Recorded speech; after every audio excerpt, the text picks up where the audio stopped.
2 Chronicles. Solomon son of David established himself firmly over his kingdom, for the Lord his God was with him and made him exceedingly great. Then Solomon spoke to all Israel, to the commanders of thousands and commanders of hundreds, to the judges, and to all the leaders in Israel, the heads of families. And Solomon and the whole assembly went to the high place at Gibeon, for God's tent of meeting was there, which Moses the Lord's servant had made in the desert. Now David had brought up the ark of God from Kiriath-Jearim to the place he had prepared for it, because he had pitched a tent for it in Jerusalem. But the bronze altar that Bezalel son of Uri, the son of Hur, had made was in Gibeon in front of the tabernacle of the Lord.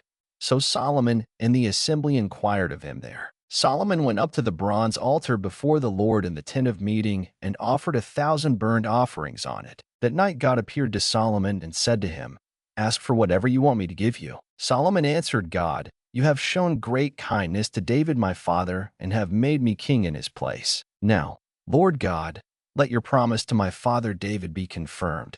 For you have made me king over a people who are as numerous as the dust of the earth. Give me wisdom and knowledge, that I may lead this people. For who is able to govern this great people of yours?" God said to Solomon, "Since this is your heart's desire, and you have not asked for wealth, riches, or honor, nor for the death of your enemies, and since you have not asked for a long life, but for wisdom and knowledge to govern my people over whom I have made you king, therefore wisdom and knowledge will be given you. And I will also give you wealth, riches, and honor, such as no king who was before you ever had, and none after you will have." Then Solomon went to Jerusalem from the high place at Gibeon, from before the tent of meeting, and he reigned over Israel. Solomon accumulated chariots and horses. He had 1,400 chariots and 12,000 horses, which he kept in the chariot cities and also with him in Jerusalem. The king made silver and gold as common in Jerusalem as stones, and cedar as plentiful as sycamore fig trees in the foothills. Solomon's horses were imported from Egypt and from Cu. The royal merchants purchased them from Cu. They imported a chariot from Egypt for 600 shekels of silver, and a horse for 150. They also exported them to all the kings of the Hittites and of the Arameans. Solomon gave orders to build a temple for the name of the Lord and a royal palace for himself. He conscripted 70,000 men as carriers and 80,000 as stonecutters in the hills and 3,600 as foremen over them. Solomon sent this message to Hiram king of Tyre, "Send me cedar logs as you did for my father David when you sent him cedar to build a palace to live in. Now I am about to build a temple for the name of the Lord my God, and to dedicate it to him, for burning fragrant incense before him, for setting out the consecrated bread regularly, and for making burnt offerings every morning and evening, and on Sabbaths and new moons, and at the appointed feasts of the Lord our God. This is a lasting ordinance for Israel. The temple I am going to build will be great, because our God is greater than all other gods. But who is able to build a temple for him, since the heavens, even the highest heavens, cannot contain him?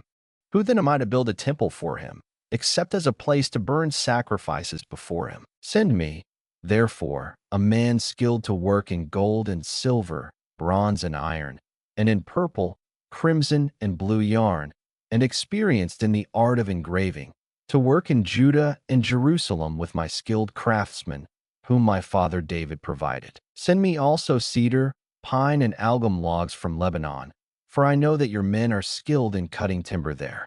My men will work with yours to provide me with plenty of lumber, because the temple I build must be large and magnificent. I will give your servants, the woodsmen who cut the timber, 20,000 cores of ground wheat, 20,000 cores of barley, 20,000 baths of wine, and 20,000 baths of olive oil." Hiram king of Tyre replied by letter to Solomon, "Because the Lord loves his people, he has made you their king." And Hiram added, "Praise be to the Lord, the God of Israel, who made heaven and earth. He has given King David a wise son, endowed with intelligence and discernment, who will build a temple for the Lord and a palace for himself. I am sending you Hiram-Abi, a man of great skill, whose mother was from Dan and whose father was from Tyre. He is trained to work in gold and silver, bronze and iron, stone and wood, and with purple and blue and crimson yarn and fine linen. He is experienced in all kinds of engraving and can execute any design given to him. He will work with your craftsmen and with those of my lord, David your father. Now let my lord send his servants the wheat and barley and the olive oil and wine he promised, and we will cut all the logs from Lebanon that you need, and will float them in rafts by sea down to Joppa. You can then take them up to Jerusalem. Solomon took a census of all the aliens who were in Israel, after the census his father David had taken, and they were found to be 153,600. He assigned 70,000 of them to be carriers and 80,000 to be stone cutters in the hills, with 3,600 foremen over them to keep the people working. Then Solomon began to build the temple of the Lord in Jerusalem on Mount Moriah, where the Lord had appeared to his father David. It was on the threshing floor of Araunah the Jebusite, the place provided by David. He began building on the 2nd day of the 2nd month in the 4th year of his reign. The foundation Solomon laid for building the temple of God was 60 cubits long and 20 cubits wide, using the cubit of the old standard. The portico at the front of the temple was 20 cubits long across the width of the building and 20 cubits high. He overlaid the inside with pure gold. He paneled the main hall with pine and covered it with fine gold, and decorated it with palm tree and chain designs. He adorned the temple with precious stones, and the gold he used was gold of Parvaim. He overlaid the ceiling beams, door frames, walls, and doors of the temple with gold, and he carved cherubim on the walls. He built the most holy place, its length corresponding to the width of the temple 20 cubits long and 20 cubits wide. He overlaid the inside with 600 talents of fine gold. The gold nails weighed 50 shekels. He also overlaid the upper parts with gold. In the most holy place he made a pair of sculptured cherubim and overlaid them with gold. The total wingspan of the cherubim was 20 cubits. One wing of the first cherub was 5 cubits long and touched the temple wall, while its other wing, also 5 cubits long, touched the wing of the other cherub. Similarly, one wing of the second cherub was 5 cubits long and touched the other temple wall, and its other wing, also 5 cubits long, touched the wing of the first cherub. The wings of these cherubim extended 20 cubits.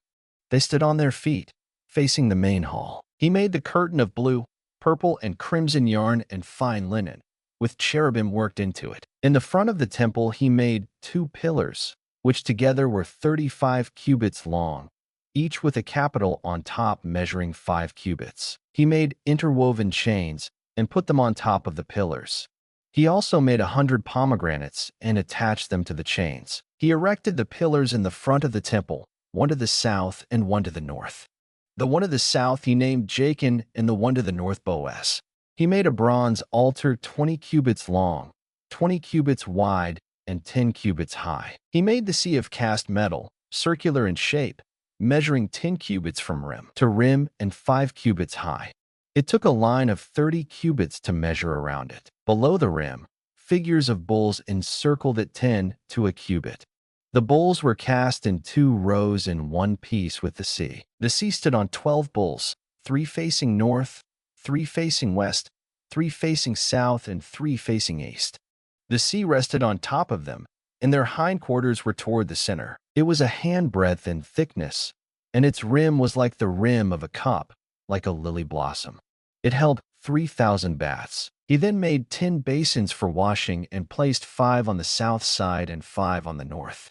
In them the things to be used for the burnt offerings were rinsed, but the sea was to be used by the priests for washing. He made 10 gold lampstands according to the specifications for them and placed them in the temple, 5 on the south side and 5 on the north. He made 10 tables and placed them in the temple, 5 on the south side and 5 on the north. He also made 100 gold sprinkling bowls. He made the courtyard of the priests, and the large court and the doors for the court, and overlaid the doors with bronze. He placed the sea on the south side, at the southeast corner. He also made the pots and shovels and sprinkling bowls. So Hiram finished the work he had undertaken for King Solomon in the temple of God. The 2 pillars, the 2 bowl-shaped capitals on top of the pillars, the 2 sets of network decorating the 2 bowl-shaped capitals on top of the pillars, the 400 pomegranates for the 2 sets of network, 2 rows of pomegranates for each network, decorating the bowl-shaped capitals on top of the pillars, the stands with their basins, the sea and the 12 bowls under it, the pots, shovels, meat forks, and all related articles. All the objects that Hiram-Abi made for King Solomon for the temple of the Lord were of polished bronze. The king had them cast in clay molds in the plain of the Jordan between Sukkot and Zarethan. All these things that Solomon made amounted to so much that the weight of the bronze was not determined. Solomon also made all the furnishings that were in God's temple: the golden altar, the tables on which was the bread of the presence, the lampstands of pure gold with their lamps, to burn in front of the inner sanctuary as prescribed. The gold floral work and lamps and tongs, they were solid gold. The pure gold wick trimmers, sprinkling bowls, dishes and censers, and the gold doors of the temple, the inner doors to the most holy place and the doors of the main hall. When all the work Solomon had done for the temple of the Lord was finished, he brought in the things his father David had dedicated, the silver and gold, and all the furnishings, and he placed them in the treasuries of God's temple. Then Solomon summoned to Jerusalem the elders of Israel, all the heads of the tribes and the chiefs of the Israelite families, to bring up the ark of the Lord's covenant from Zion, the city of David. And all the men of Israel came together to the king at the time of the festival in the 7th month. When all the elders of Israel had arrived, the Levites took up the ark, and they brought up the ark and the tent of meeting and all the sacred furnishings in it. The priests, who were Levites, carried them up, and King Solomon and the entire assembly of Israel that had gathered about him were before the ark, sacrificing so many sheep and cattle that they could not be recorded or counted. The priests then brought the ark of the Lord's south covenant to its place in the inner sanctuary of the temple, the most holy place, and put it beneath the wings of the cherubim. The cherubim spread their wings over the place of the ark and covered the ark and its carrying poles. These poles were so long that their ends, extending from the ark, could be seen from in front of the inner sanctuary, but not from outside the holy place, and they are still there today. There was nothing in the ark except the 2 tablets that Moses had placed in it at Horeb, where the Lord made a covenant with the Israelites after they came out of Egypt. The priests then withdrew from the holy place.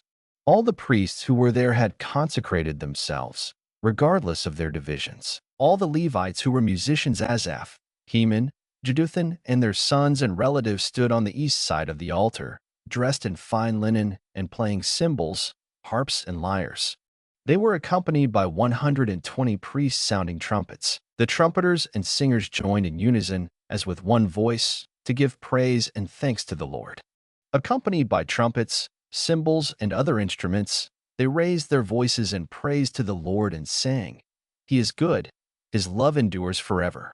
Then the temple of the Lord was filled with a cloud, and the priests could not perform their service because of the cloud, for the glory of the Lord filled the temple of God. Then Solomon said, "The Lord has said that he would dwell in a dark cloud. I have built a magnificent temple for you, a place for you to dwell forever." While the whole assembly of Israel was standing there, the king turned around and blessed them. Then he said, "Praise be to the Lord, the God of Israel, who with his hands has fulfilled what he promised with his mouth to my father David.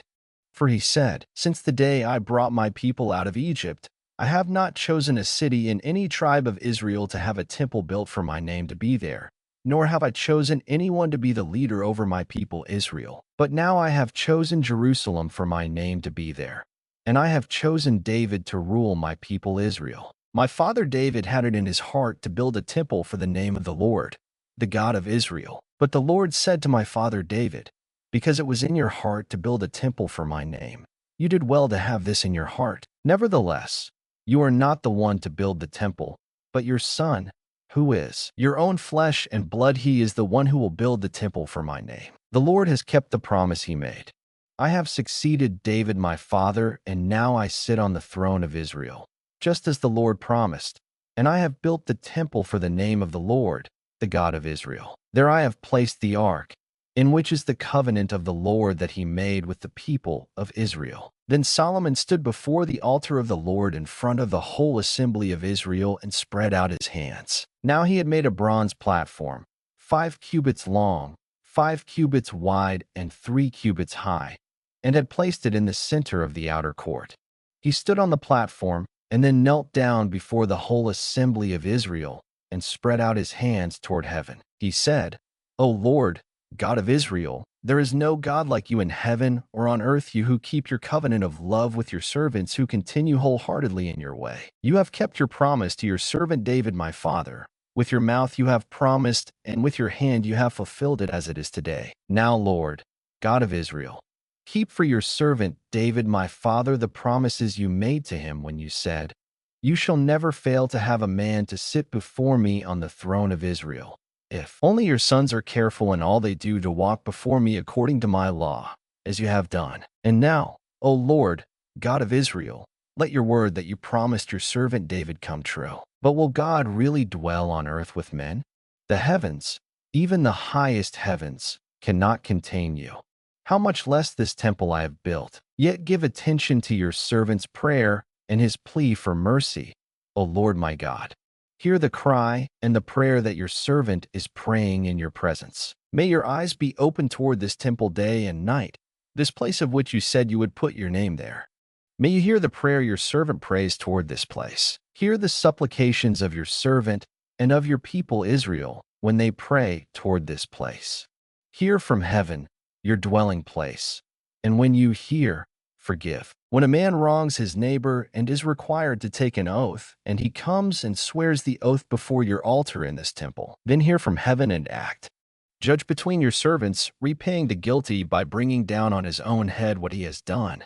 Declare the innocent not guilty, and so establish his innocence. When your people Israel have been defeated by an enemy because they have sinned against you, and when they turn back and confess your name, praying and making supplication before you in this temple, then hear from heaven and forgive the sin of your people Israel and bring them back to the land you gave to them and their fathers. When the heavens are shut up and there is no rain because your people have sinned against you, and when they pray toward this place and confess your name and turn from their sin because you have afflicted them, then hear from heaven and forgive the sin of your servants, your people Israel.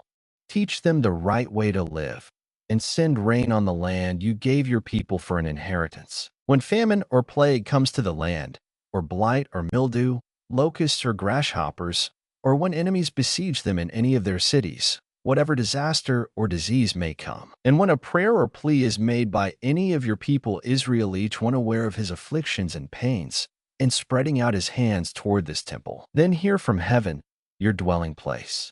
Forgive and deal with each man according to all he does, since you know his heart, for you alone know the hearts of men, so that they will fear you and walk in your ways all the time they live in the land you gave our fathers. As for the foreigner who does not belong to your people Israel, but has come from a distant land because of your great name and your mighty hand and your outstretched arm when he comes and prays toward this temple, then hear from heaven, your dwelling place, and do whatever the foreigner asks of you, so that all the peoples of the earth may know your name and fear you, as do your own people Israel, and may know that this house I have built bears your name. When your people go to war against their enemies, wherever you send them, and when they pray to you toward this city you have chosen and the temple I have built for your name, then hear from heaven their prayer and their plea, and uphold their cause. When they sin against you, for there is no one who does not sin, and you become angry with them, and give them over to the enemy, who takes them captive to a land far away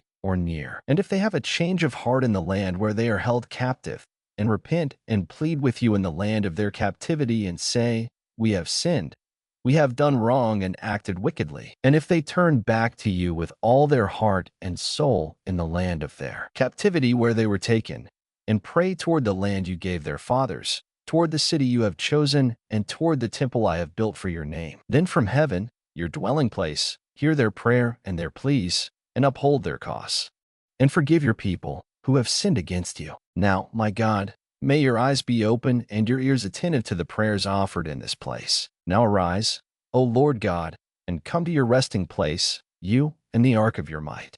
May your priests, O Lord God, be clothed with salvation. May your saints rejoice in your goodness. O Lord God, do not reject your anointed one.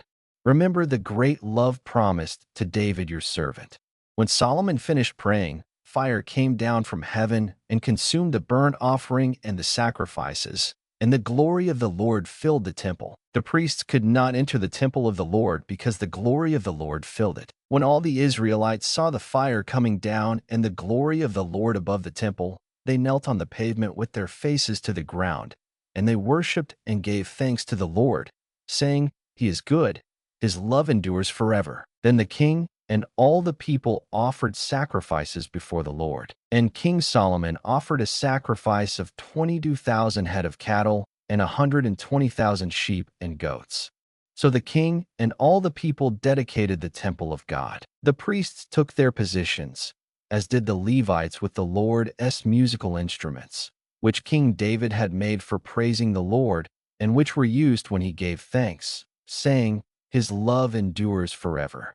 Opposite the Levites, the priests blew their trumpets, and all the Israelites were standing. Solomon consecrated the middle part of the courtyard in front of the temple of the Lord, and there he offered burnt offerings and the fat of the fellowship offerings, because the bronze altar he had made could not hold the burnt offerings, the grain offerings, and the fat portions. So Solomon observed the festival at that time for 7 days, and all Israel with him, a vast assembly, people from Lebo Hamath to the Wadi of Egypt. On the 8th day they held an assembly, for they had celebrated the dedication of the altar for 7 days, and the festival for 7 days more. On the 23rd day of the 7th month he sent the people to their homes, joyful and glad in heart for the good things the Lord had done for David and Solomon and for his people Israel. When Solomon had finished the temple of the Lord and the royal palace, and had succeeded in carrying out all he had in mind to do in the temple of the Lord and in his own palace, the Lord appeared to him at night and said, "I have heard your prayer and have chosen this place for myself as a temple for sacrifices. When I shut up the heavens so that there is no rain, or command locusts to devour the land, or send a plague among my people, if my people, who are called by my name, will humble themselves and pray and seek my face and turn from their wicked ways, then will I hear from heaven and will forgive their sin and will heal their land. Now my eyes will be open and my ears attentive to the prayers offered in this place. I have chosen and consecrated this temple so that my name may be there forever. My eyes and my heart will always be there. As for you, if you walk before me as David your father did, and do all I command, and observe my decrees and laws, I will establish your royal throne, as I covenanted with David your father when I said, 'You shall never fail to have a man to rule over Israel.' But if you turn away and forsake the decrees and commands I have given you and go off to serve other gods and worship them, then I will uproot Israel from my land, which I have given them, and will reject this temple I have consecrated for my name. I will make it a byword and an object of ridicule among all peoples. And though this temple is now so imposing, all who pass by will be appalled and say, 'Why has the Lord done such a thing to this land and to this temple?' People will answer, 'Because they have forsaken the Lord, the God of their fathers, who brought them out of Egypt, and have embraced other gods, worshiping and serving them. That is why he brought all this disaster on them.'"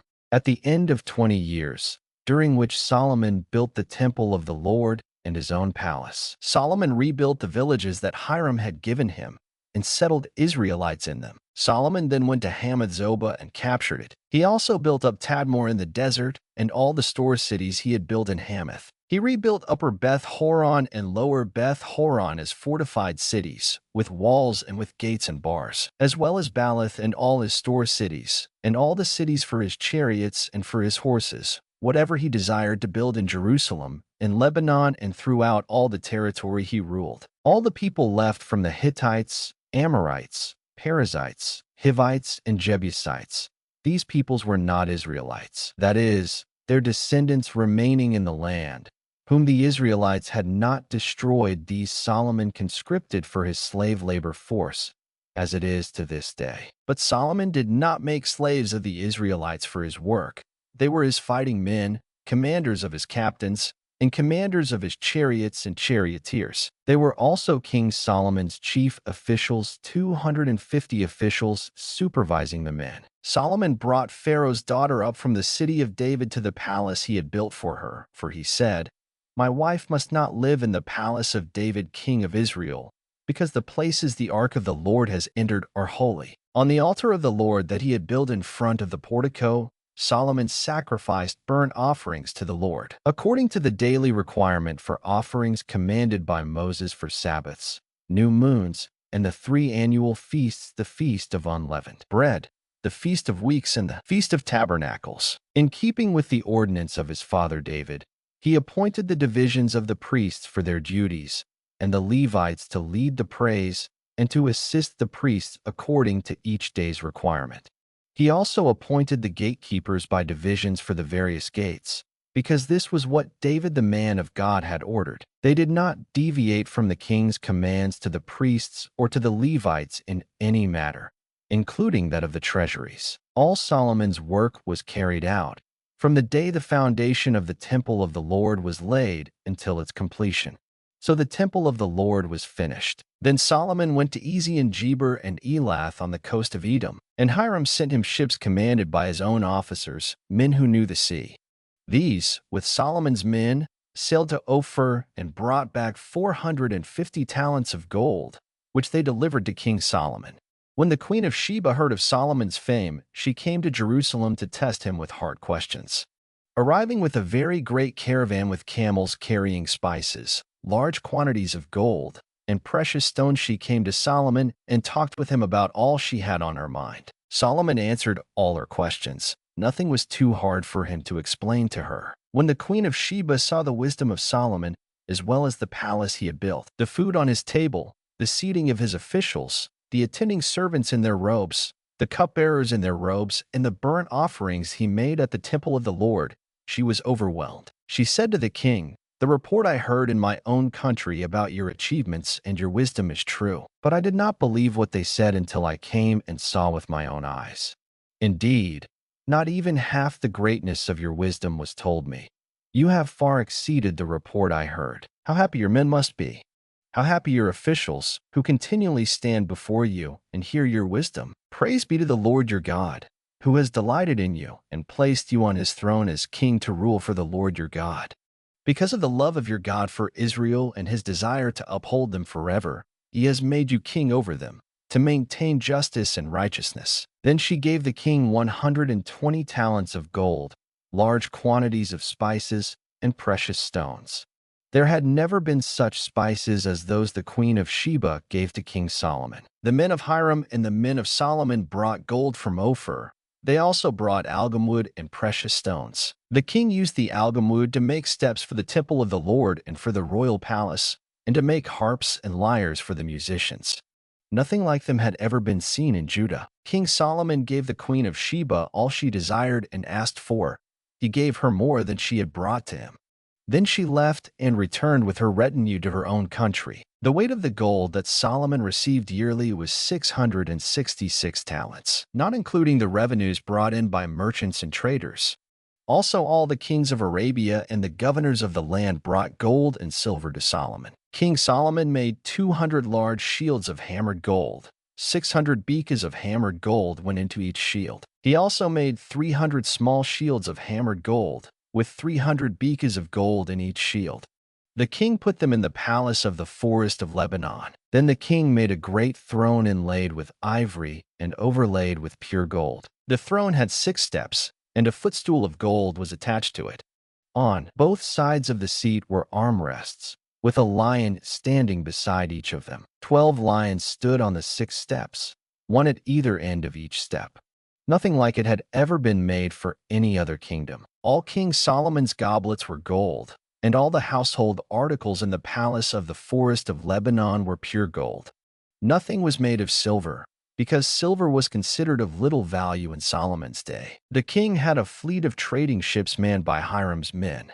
Once every 3 years it returned, carrying gold, silver, and ivory, and apes and baboons. King Solomon was greater in riches and wisdom than all the other kings of the earth. All the kings of the earth sought audience with Solomon to hear the wisdom God had put in his heart. Year after year, everyone who came brought a gift, articles of silver and gold, and robes, weapons and spices, and horses and mules. Solomon had 4,000 stalls for horses and chariots, and 12,000 horses, which he kept in the chariot cities and also with him in Jerusalem. He ruled over all the kings from the river to the land of the Philistines, as far as the border of Egypt. The king made silver as common in Jerusalem as stones, and cedar as plentiful as sycamore fig trees in the foothills. Solomon's horses were imported from Egypt and from all other countries. As for the other events of Solomon's reign, from beginning to end, are they not written in the records of Nathan the prophet,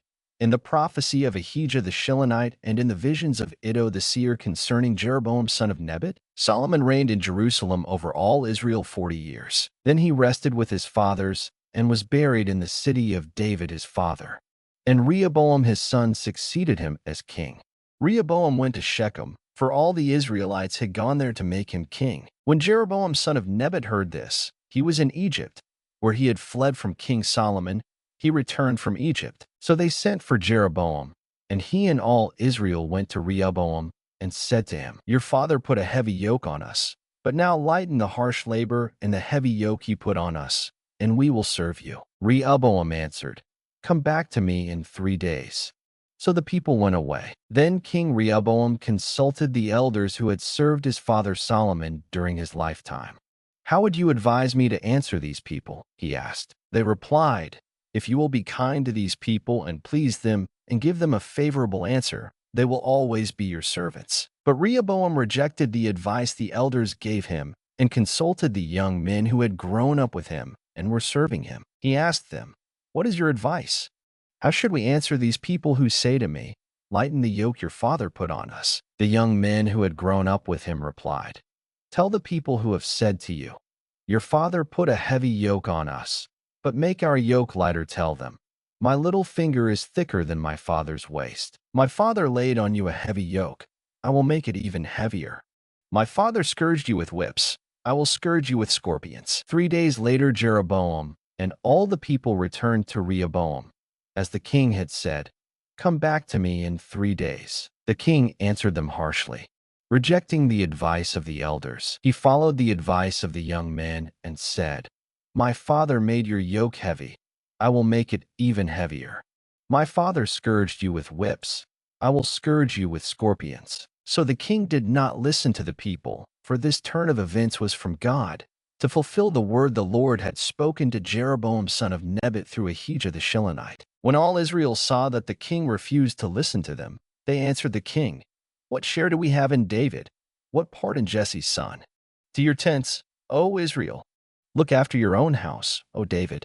So all the Israelites went home. But as for the Israelites who were living in the towns of Judah, Rehoboam still ruled over them. King Rehoboam sent out Adoniram, who was in charge of forced labor, but the Israelites stoned him to death. King Rehoboam, however, managed to get into his chariot and escape to Jerusalem. So Israel has been in rebellion against the house of David to this day. When Rehoboam arrived in Jerusalem, he mustered the house of Judah and Benjamin 180,000 fighting men to make war against Israel and to regain the kingdom for Rehoboam. But this word of the Lord came to Shemaiah the man of God. "Say to Rehoboam son of Solomon king of Judah and to all the Israelites in Judah and Benjamin, this is what the Lord says, do not go up to fight against your brothers. Go home, every one of you, for this is my doing." So they obeyed the words of the Lord and turned back from marching against Jeroboam. Rehoboam lived in Jerusalem and built up towns for defense in Judah: Bethlehem, Etam, Tekoa, Bethsur, Soko, Adullam, Gath, Mareshah, Ziph, Adoram, Lachish, Azekah, Zorah, Aijalon, and Hebron. These were fortified cities in Judah and Benjamin. He strengthened their defenses and put commanders in them, with supplies of food, olive oil, and wine. He put shields and spears in all the cities and made them very strong.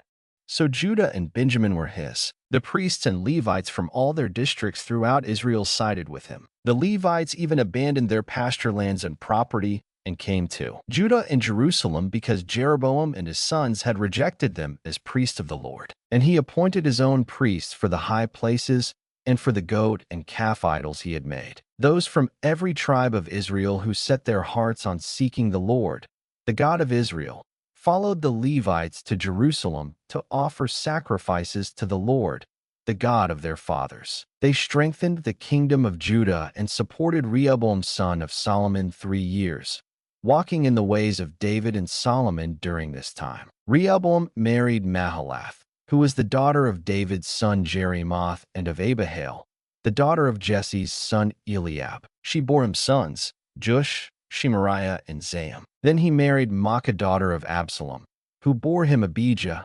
Attai, Ziza, and Shelemith. Rehoboam loved Maacah, daughter of Absalom, more than any of his other wives and concubines.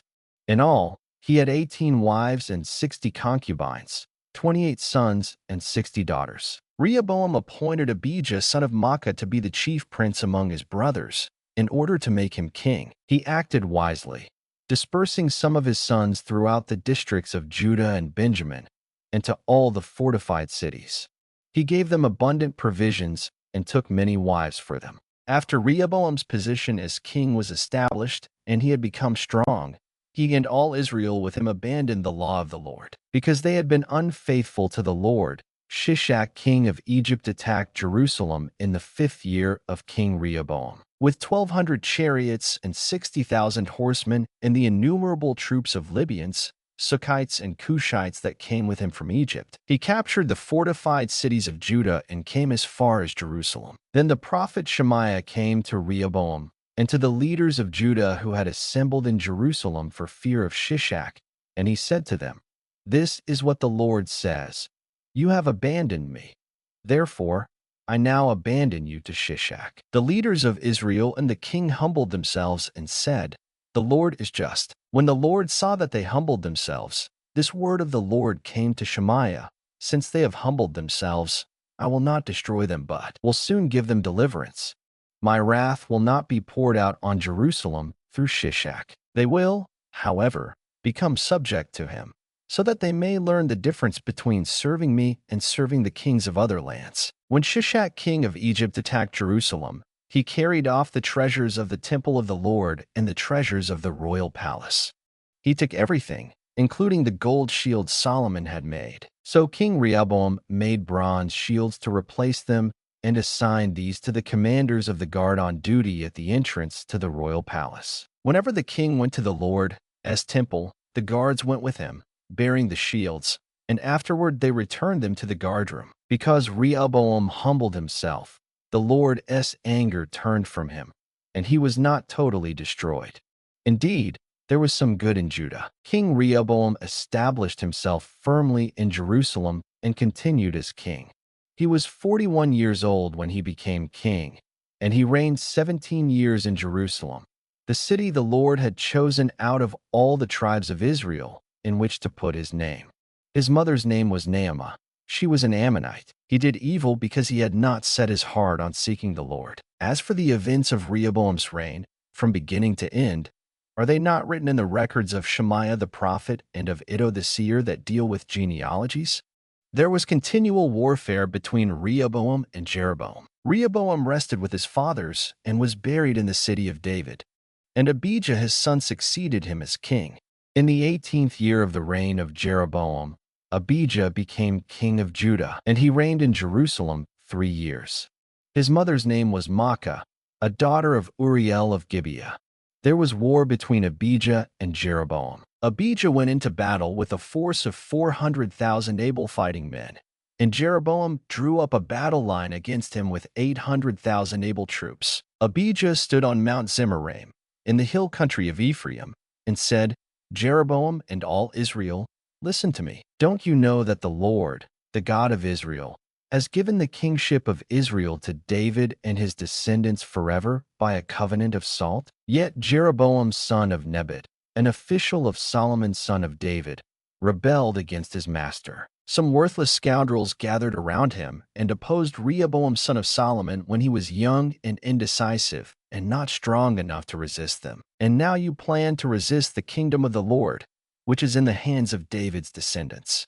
You are indeed a vast army and have with you the golden calves that Jeroboam made to be your gods. But didn't you drive out the priests of the Lord, the sons of Aaron, and the Levites, and make priests of your own as the peoples of other lands do? Whoever comes to consecrate himself with a young bull and 7 rams may become a priest of what are not gods. As for us, the Lord is our God, and we have not forsaken him. The priests who serve the Lord are sons of Aaron, and the Levites assist them. Every morning and evening they present burnt offerings and fragrant incense to the Lord. They set out the bread on the ceremonially clean table and light the lamps on the gold lampstand every evening. We are observing the requirements of the Lord our God. But you have forsaken him. God is with us. He is our leader. His priests with their trumpets will sound the battle cry against you. Men of Israel, do not fight against the Lord, the God of your fathers, for you will not succeed. Now Jeroboam had sent troops around to the rear, so that while he was in front of Judah, the ambush was behind them. Judah turned and saw that they were being attacked at both front and rear. Then they cried out to the Lord. The priests blew their trumpets, and the men of Judah raised the battle cry. At the sound of their battle cry, God routed Jeroboam and all Israel before Abijah and Judah. The Israelites fled before Judah, and God delivered them into their hands. Abijah and his men inflicted heavy losses on them, so that there were 500,000 casualties among Israel's able men. The men of Israel were subdued on that occasion, and the men of Judah were victorious because they relied on the Lord, the God of their fathers. Abijah pursued Jeroboam and took from him the towns of Bethel, Jeshanah, and Ephron, with their surrounding villages. Jeroboam did not regain power during the time of Abijah, and the Lord struck him down and he died. But Abijah grew in strength. He married 14 wives and had 22 sons and 16 daughters. The other events of Abijah's reign, what he did and what he said, are written in the annotations of the prophet Iddo. And Abijah rested with his fathers and was buried in the city of David.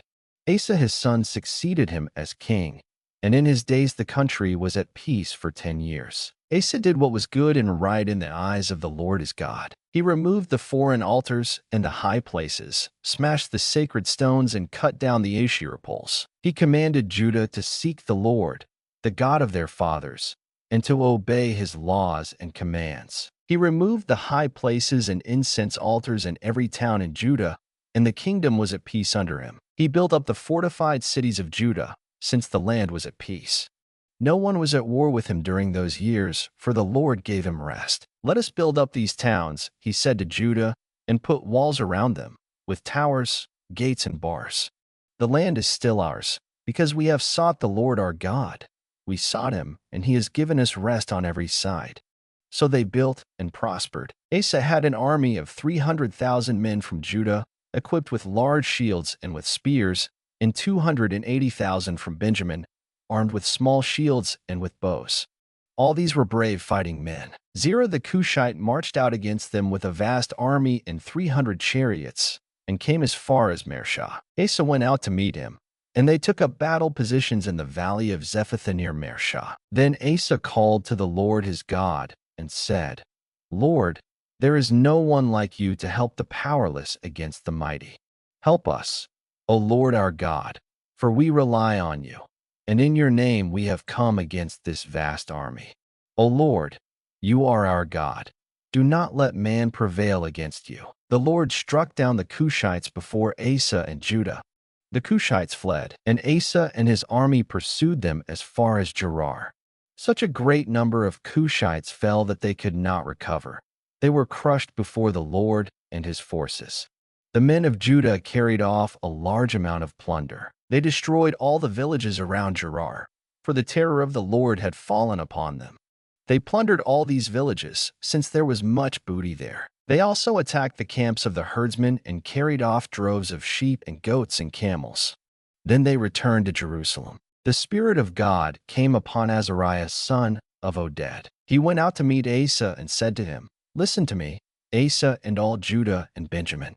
The Lord is with you when you are with him. If you seek him, he will be found by you. But if you forsake him, he will forsake you. For a long time Israel was without the true God, without a priest to teach and without the law. But in their distress they turned to the Lord, the God of Israel, and sought him, and he was found by them. In those days it was not safe to travel about, for all the inhabitants of the lands were in great turmoil. One nation was being crushed by another and one city by another, because God was troubling them with every kind of distress. But as for you, be strong and do not give up, for your work will be rewarded. When Asa heard these words and the prophecy of Azariah son of Oded the prophet, he took courage. He removed the detestable idols from the whole land of Judah and Benjamin and from the towns he had captured in the hills of Ephraim.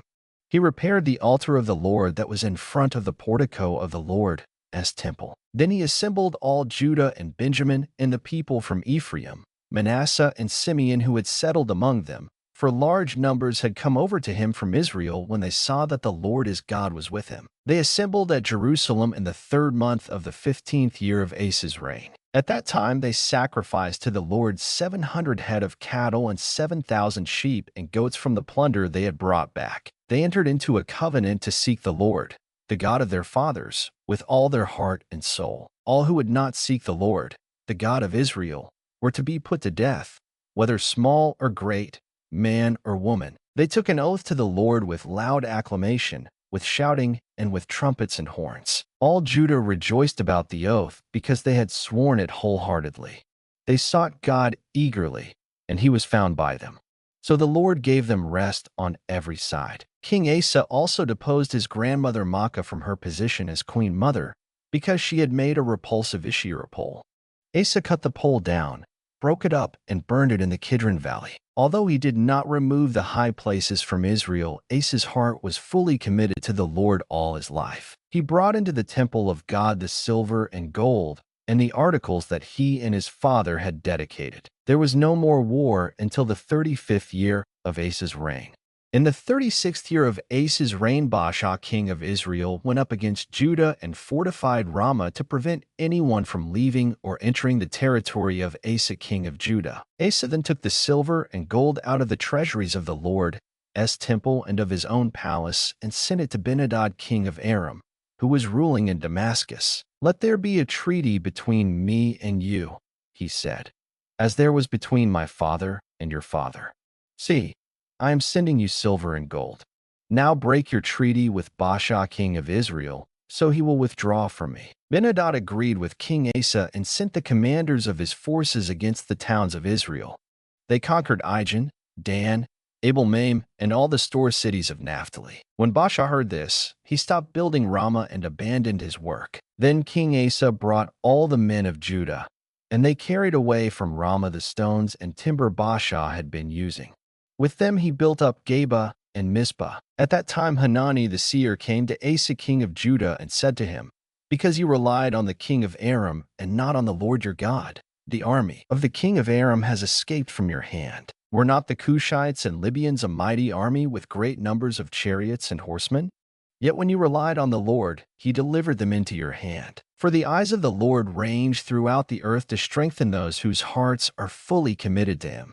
You have done a foolish thing, and from now on you will be at war." Asa was angry with the seer because of this. He was so enraged that he put him in prison.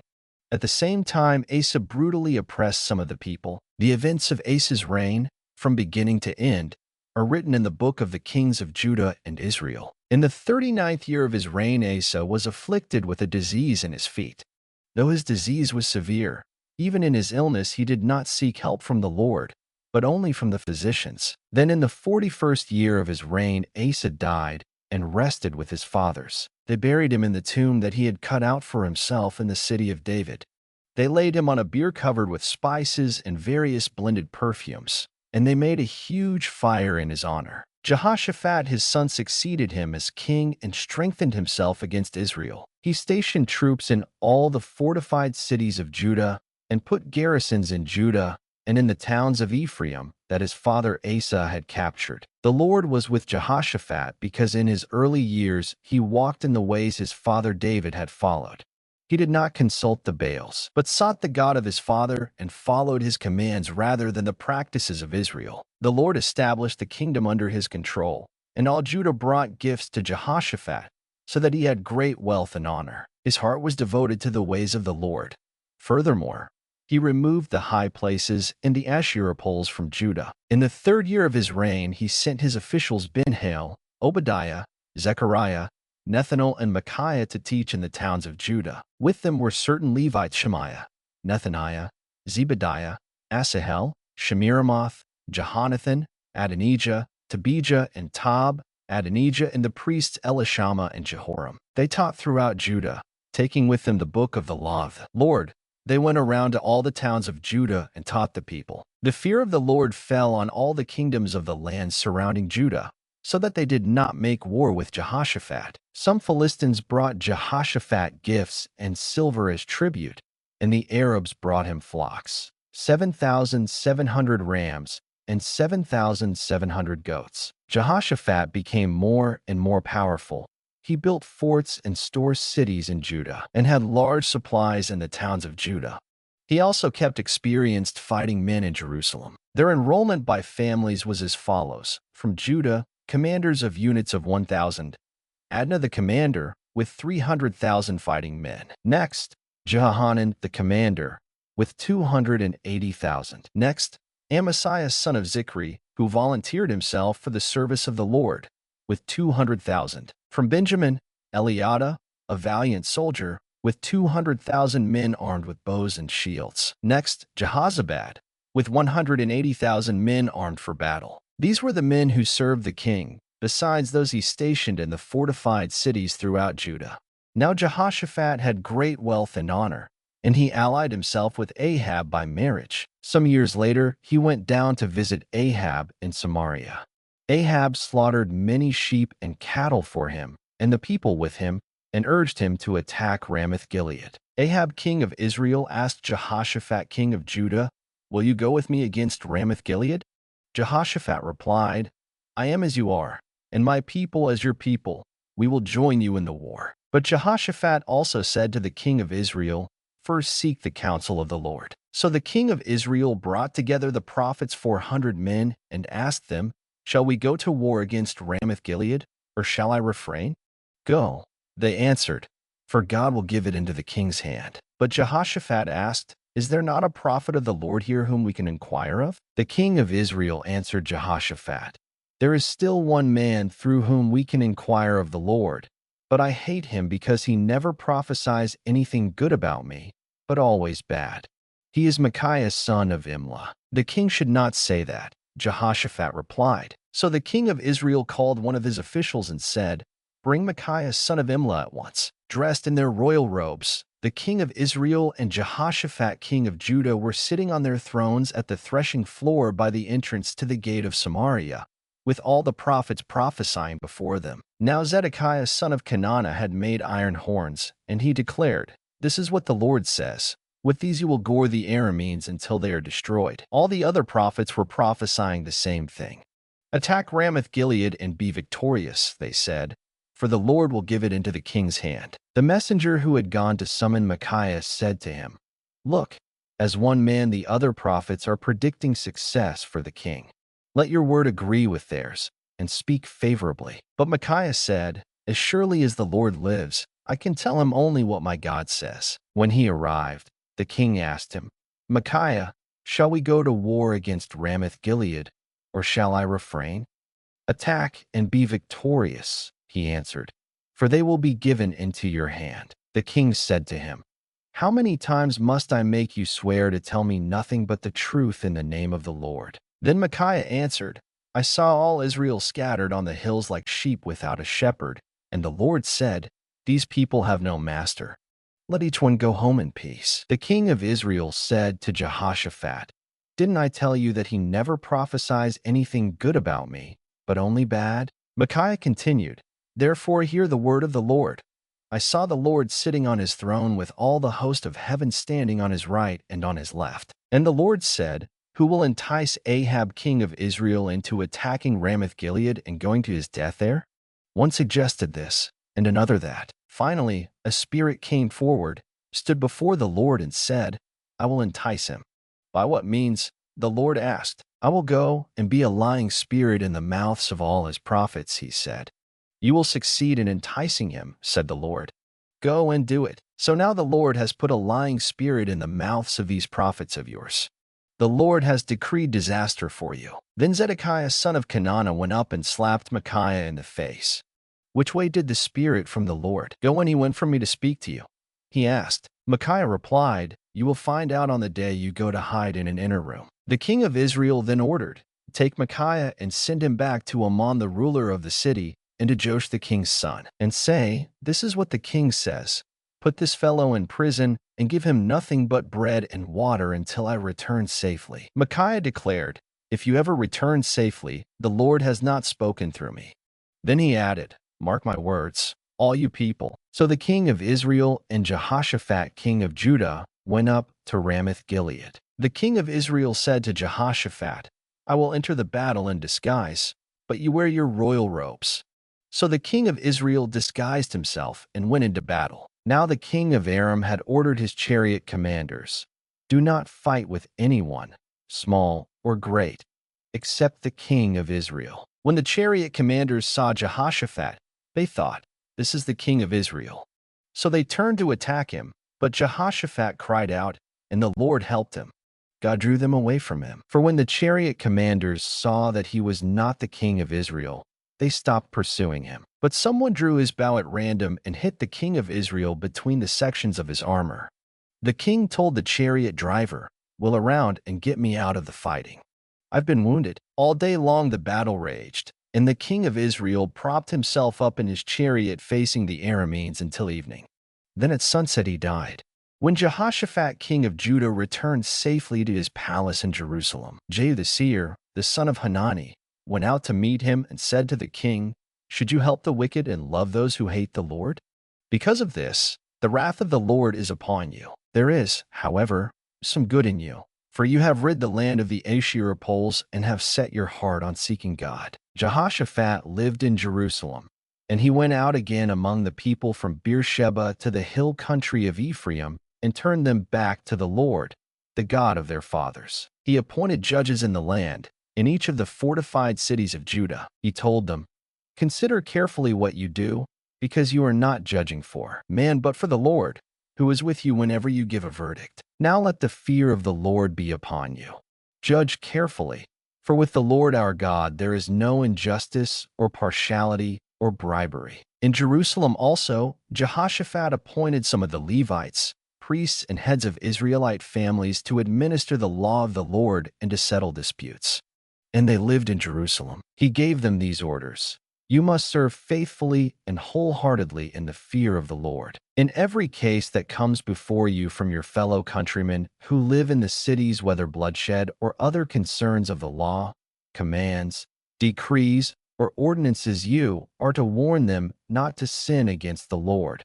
Otherwise his wrath will come on you and your brothers.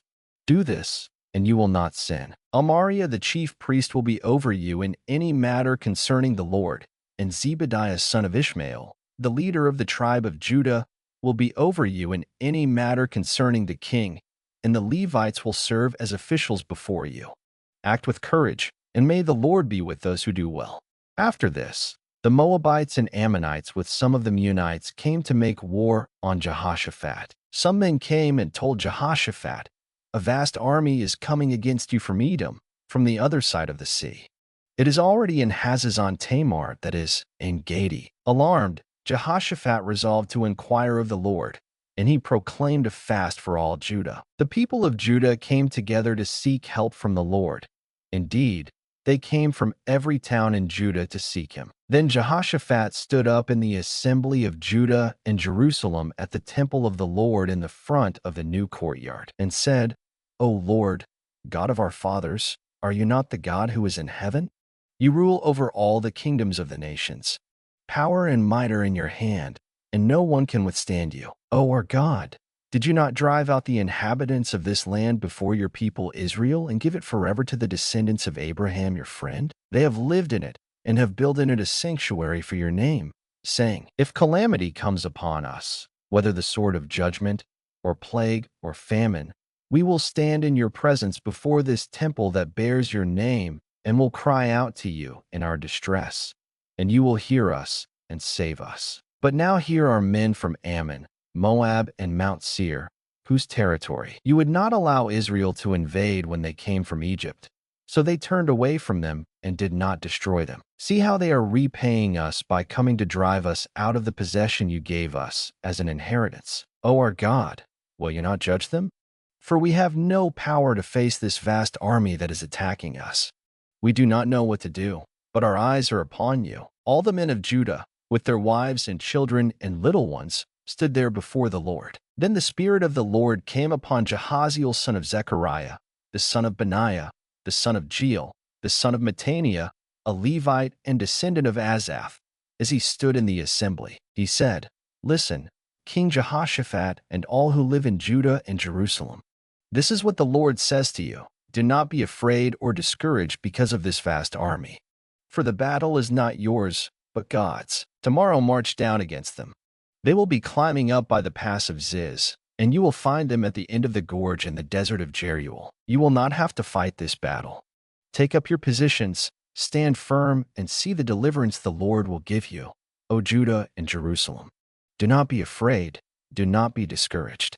Go out to face them tomorrow, and the Lord will be with you." Jehoshaphat bowed with his face to the ground, and all the people of Judah and Jerusalem fell down in worship before the Lord. Then some Levites from the Kohathites and Korahites stood up and praised the Lord, the God of Israel, with very loud voice. Early in the morning they left for the desert of Tekoa.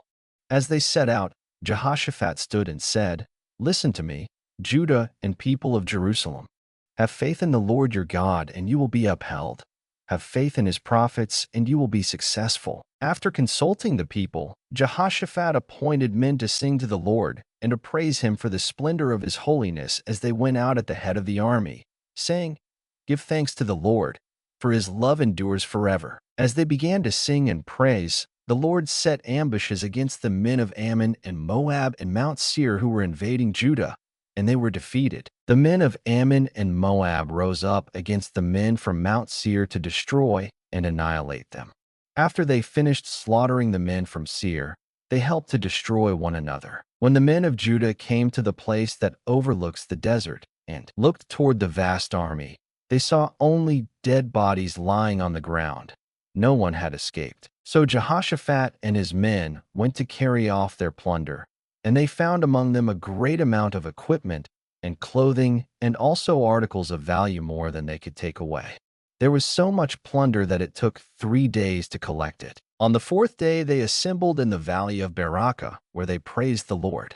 This is why it is called the valley of Berakah to this day. Then, led by Jehoshaphat, all the men of Judah and Jerusalem returned joyfully to Jerusalem, for the Lord had given them cause to rejoice over their enemies. They entered Jerusalem and went to the temple of the Lord with harps and lutes and trumpets. The fear of God came upon all the kingdoms of the countries when they heard how the Lord had fought against the enemies of Israel. And the kingdom of Jehoshaphat was at peace, for his God had given him rest on every side. So Jehoshaphat reigned over Judah.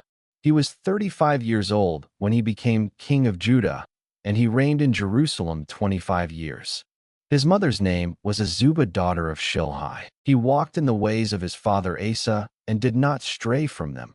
He did what was right in the eyes of the Lord. The high places, however, were not removed, and the people still had not set their hearts on the God of their fathers. The other events of Jehoshaphat's reign, from beginning to end, are written in the annals of Jehu son of Hanani, which are recorded in the book of the kings of Israel. Later, Jehoshaphat king of Judah made an alliance with Ahaziah king of Israel, who was guilty of wickedness. He agreed with him to construct a fleet of trading ships. After these were built at Ezion-Geber, Eleazar son of Dodavahu of Mareshah prophesied against Jehoshaphat, saying, "Because you have made an alliance with Ahaziah, the Lord will destroy what you have made." The ships were wrecked and were not able to set sail to trade. Then Jehoshaphat rested with his fathers and was buried with them in the city of David. And Jehoram his son succeeded him as king. Jehoram's brothers, the sons of Jehoshaphat, were Azariah, Jehiel, Zechariah, Azariahu, Michael, and Shephatiah.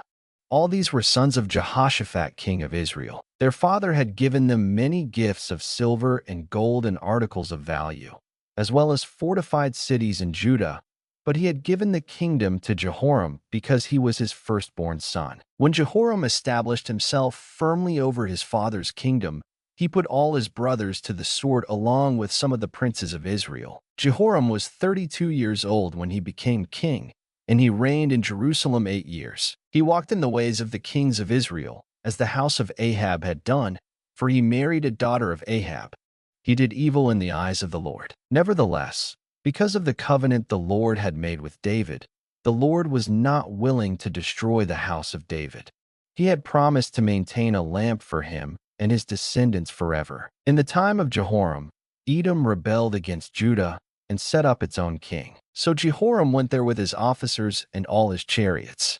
The Edomites surrounded him and his chariot commanders, but he rose up and broke through by night. To this day Edom has been in rebellion against Judah. Libnah revolted at the same time, because Jehoram had forsaken the Lord, the God of his fathers. He had also built high places on the hills of Judah and had caused the people of Jerusalem to prostitute themselves and had led Judah astray. Jehoram received a letter from Elijah the prophet, which said, "This is what the Lord, the God of your father David, says. You have not walked in the ways of your father Jehoshaphat or of Asa king of Judah, but you have walked in the ways of the kings of Israel, and you have led Judah and the people of Jerusalem to prostitute themselves, just as the house of Ahab did. You have also murdered your own brothers, members of your father's house, men who were better than you. So now the Lord is about to strike your people, your sons, your wives, and everything that is yours, with a heavy blow. You yourself will be very ill with a lingering disease of the bowels, until the disease causes your bowels to come out." The Lord aroused against Jehoram the hostility of the Philistines and of the Arabs who lived near the Cushites. They attacked Judah, invaded it, and carried off all the goods found in the king's palace, together with his sons and wives. Not a son was left to him except Ahaziah, the youngest. After all this, the Lord afflicted Jehoram with an incurable disease of the bowels. In the course of time, at the end of the second year, his bowels came out because of the disease, and he died in great pain. His people made no fire in his honor, as they had for his fathers. Jehoram was 32 years old when he became king, and he reigned in Jerusalem 8 years. He passed away, to no one's regret, and was buried in the city of David, but not in the tombs of the kings. The people of Jerusalem made Ahaziah, Jehoram's youngest son, king in his place, since the raiders, who came with the Arabs into the camp, had killed all the older sons.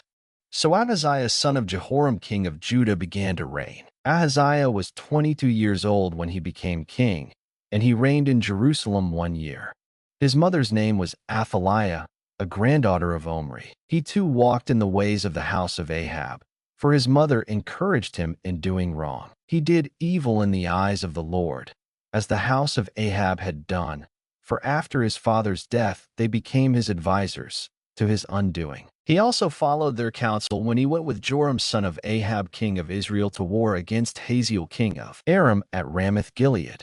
The Arameans wounded Joram, so he returned to Jezreel to recover from the wounds they had inflicted on him at Ramoth in his battle with Hazael king of Aram.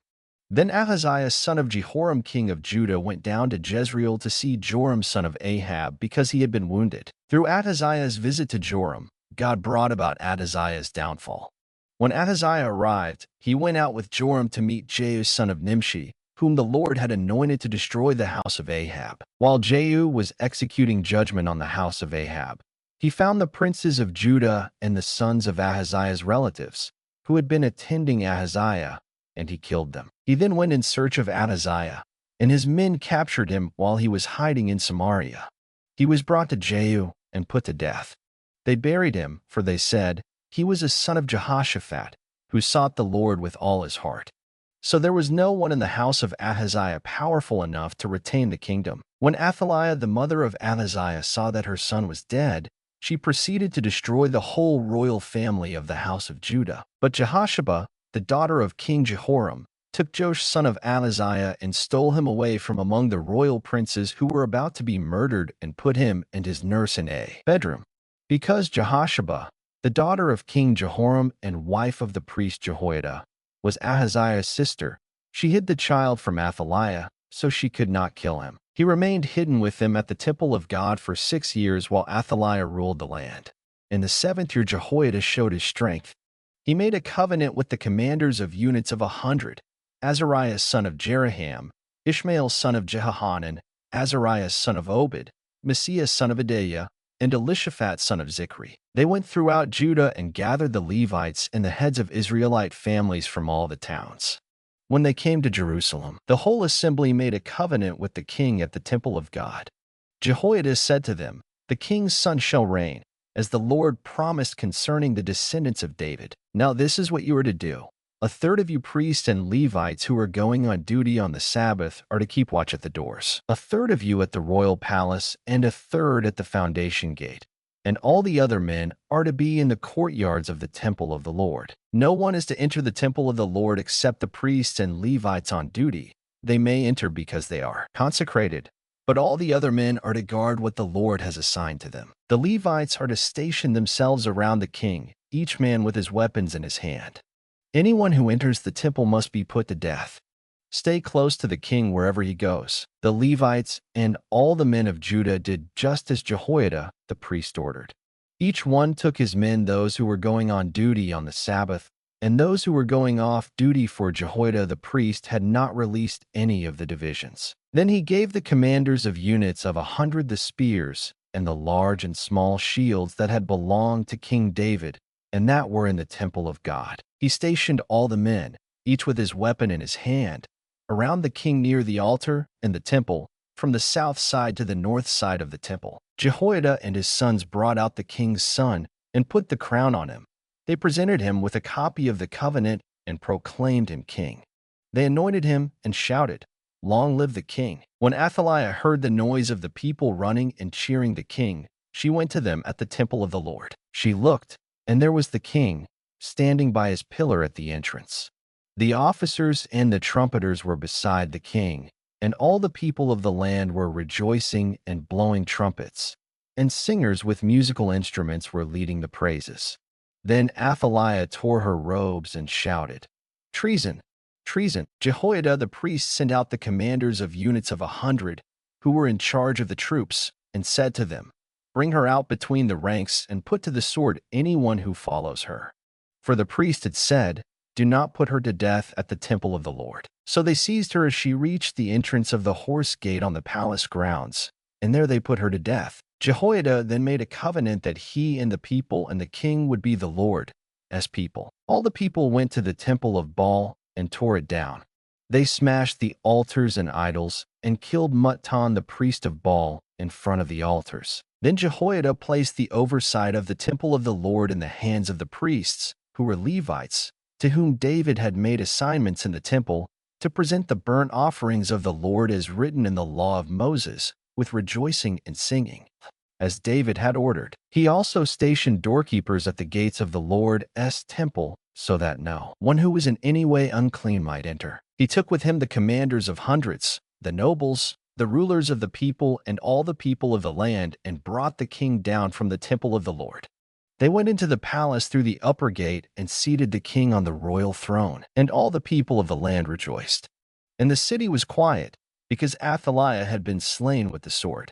Joash was 7 years old when he became king, and he reigned in Jerusalem 40 years. His mother's name was Zibiah. She was from Beersheba. Joash did what was right in the eyes of the Lord all the years of Jehoiada the priest. Jehoiada chose 2 wives for him, and he had sons and daughters. Sometime later, Joash decided to restore the temple of the Lord. He called together the priests and Levites and said to them, "Go to the towns of Judah and collect the money due annually from all Israel to repair the temple of your God. Do it now." But the Levites did not act at once. Therefore the king summoned Jehoiada the chief priest and said to him, "Why haven't you required the Levites to bring in from Judah and Jerusalem the tax imposed by Moses the servant of the Lord and by the assembly of Israel for the tent of the testimony?" Now the sons of that wicked woman Athaliah had broken into the temple of God and had used even its sacred objects for the Baals. At the king's command, a chest was made and placed outside, at the gate of the temple of the Lord. A proclamation was then issued in Judah and Jerusalem that they should bring to the Lord the tax that Moses the servant of God had required of Israel in the desert. All the officials and all the people brought their contributions gladly, dropping them into the chest until it was full. Whenever the chest was brought in by the Levites to the king's officials, and they saw that there was a large amount of money, the royal secretary and the officer of the chief priest would come and empty the chest and carry it back to its place. They did this regularly and collected a great amount of money. The king and Jehoiada gave it to the men who carried out the work required for the temple of the Lord.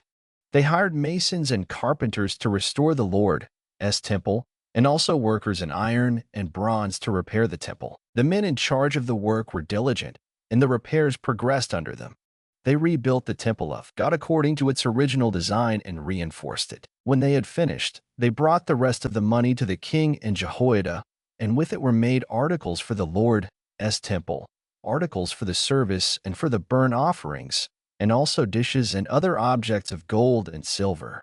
As long as Jehoiada lived, burnt offerings were presented continually in the temple of the Lord. Now Jehoiada was old and full of years, and he died at the age of 130. He was buried with the kings in the city of David, because of the good he had done in Israel for God and his temple. After the death of Jehoiada, the officials of Judah came and paid homage to the king, and he listened to them. They abandoned the temple of the Lord, the God of their fathers, and worshipped Asherah poles and idols. Because of their guilt, God's anger came upon Judah and Jerusalem. Although the Lord sent prophets to the people to bring them back to him, and though they testified against them, they would not listen. Then the Spirit of God came upon Zechariah son of Jehoiada the priest. He stood before the people and said, "This is what God says.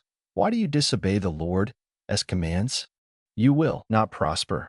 Because you have forsaken the Lord, he has forsaken you." But they plotted against him, and by order of the king they stoned him to death in the courtyard of the Lord's temple. King Joash did not remember the kindness Zechariah's father Jehoiada had shown him, but killed his son, who said as he lay dying, "May the Lord see this and call you to account." At the turn of the year, the army of Aram marched against Joash. It invaded Judah and Jerusalem and killed all the leaders of the people.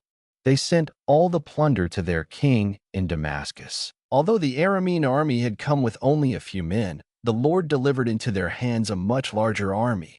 Because Judah had forsaken the Lord, the God of their fathers, judgment was executed on Joash. When the Arameans withdrew, they left Joash severely wounded. His officials conspired against him for murdering the son of Jehoiada the priest, and they killed him in his bed. So he died and was buried in the city of David, but not in the tombs of the kings. Those who conspired against him were Zabad, son of Shimeth, an Ammonite woman, and Jehozabad, son of Shimrith, a Moabite woman. The account of his sons, the many prophecies about him, and the record of the restoration of the temple of God are written in the annotations on the book of the kings. And Amaziah his son succeeded him as king. Amaziah was 25 years old when he became king, and he reigned in Jerusalem 29 years. His mother's name was Jehoadan. She was from Jerusalem. He did what was right in the eyes of the Lord, but not wholeheartedly. After the kingdom was firmly in his control, he executed the officials who had murdered his father the king. Yet he did not put their sons to death, but acted in accordance with what is written in the law, in the book of Moses, where the Lord commanded, "Fathers shall not be put to death for their children, nor children put to death for their fathers. Each is to die for his own sins." Amaziah called the people of Judah together and assigned them according to their families to commanders of thousands and commanders of hundreds for all Judah and Benjamin. He then mustered those 20 years old or more and found that there were 300,000 men ready for military service, able to handle the spear and shield. He also hired 100,000 fighting men from Israel for 100 talents of silver. But a man of God came to him and said, "O king, these troops from Israel must not march with you, for the Lord is not with Israel, not with any of the people of Ephraim. Even if you go and fight courageously in battle, God will overthrow you before the enemy, for God has the power to help or to overthrow." Amaziah asked the man of God, "But what about the 100 talents I paid for these Israelite troops?" The man of God replied, "The Lord can give you much more than that." So Amaziah dismissed the troops who had come to him from Ephraim and sent them home. They were furious with Judah and left for home in a great rage. Amaziah then marshaled his strength and led his army to the Valley of Salt, where he killed 10,000 men of Seir. The army of Judah also captured 10,000 men alive, took them to the top of a cliff and threw them down, so that all were dashed to pieces. Meanwhile, the troops that Amaziah had sent back and had not allowed to take part in the war raided Judean towns from Samaria to Beth Horon.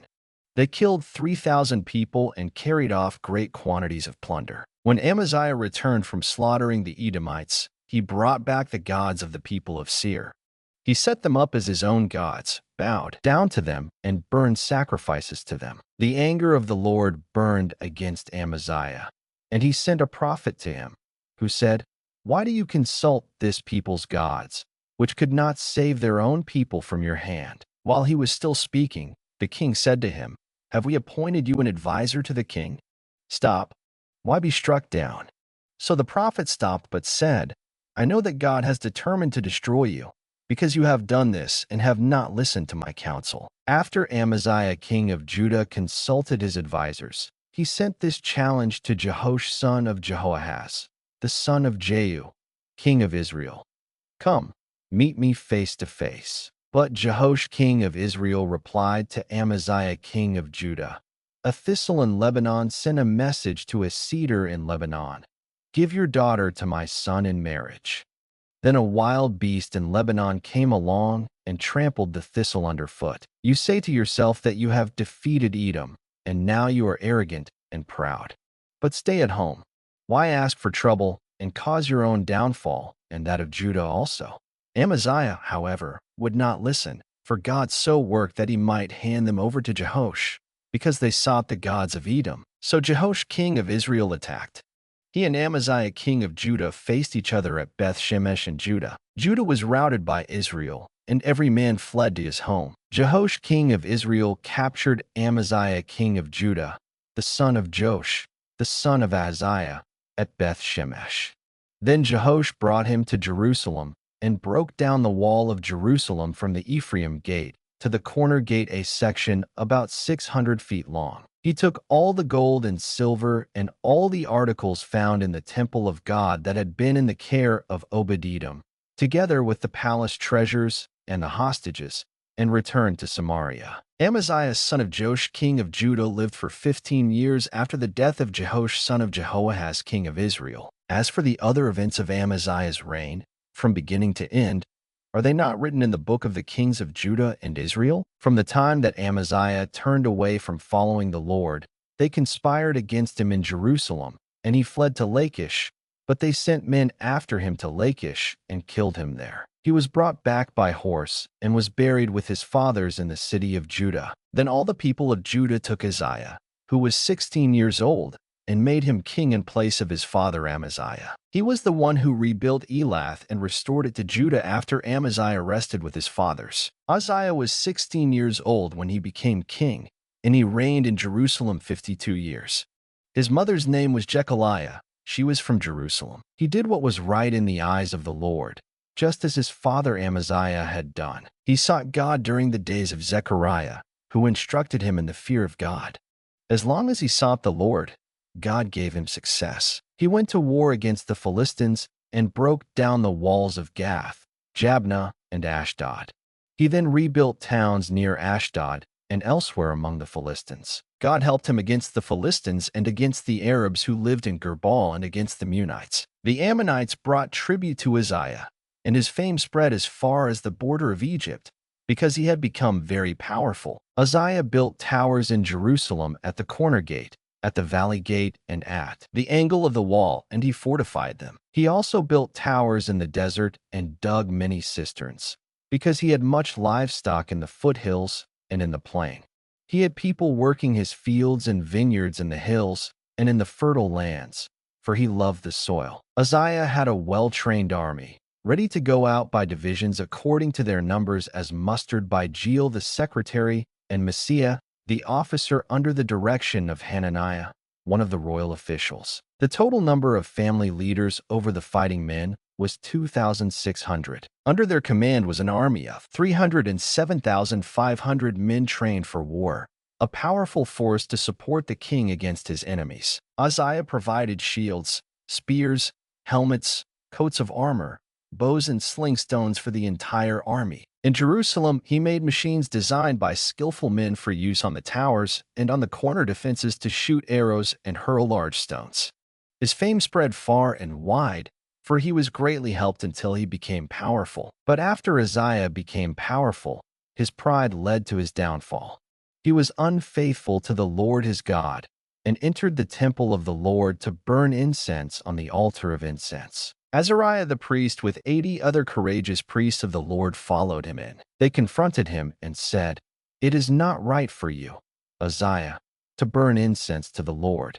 That is for the priests, the descendants of Aaron, who have been consecrated to burn incense. Leave the sanctuary, for you have been unfaithful, and you will not be honored by the Lord God." Uzziah, who had a censer in his hand ready to burn incense, became angry. While he was raging at the priests in their presence before the incense altar in the Lord's temple, leprosy broke out on his forehead. When Azariah the chief priest and all the other priests looked at him, they saw that he had leprosy on his forehead, so they hurried him out. Indeed, he himself was eager to leave, because the Lord had afflicted him. King Uzziah had leprosy until the day he died. He lived in a separate house, leprous, and excluded from the temple of the Lord. Jotham his son had charge of the palace and governed the people of the land. The other events of Uzziah's reign, from beginning to end, are recorded by the prophet Isaiah son of Amoz. Uzziah rested with his fathers and was buried near them in a field for burial that belonged to the kings, for people said he had leprosy. And Jotham his son succeeded him as king. Jotham was 25 years old when he became king, and he reigned in Jerusalem 16 years. His mother's name was Jerusha, daughter of Zadok. He did what was right in the eyes of the Lord, just as his father Uzziah had done. But unlike him, he did not enter the temple of the Lord. The people, however, continued their corrupt practices. Jotham rebuilt the upper gate of the temple of the Lord and did extensive work on the wall at the hill of Ophel. He built towns in the Judean hills and forts and towers in the wooded areas. Jotham made war on the king of the Ammonites and conquered them. That year the Ammonites paid him 100 talents of silver, 10,000 cores of wheat, and 10,000 cores of barley.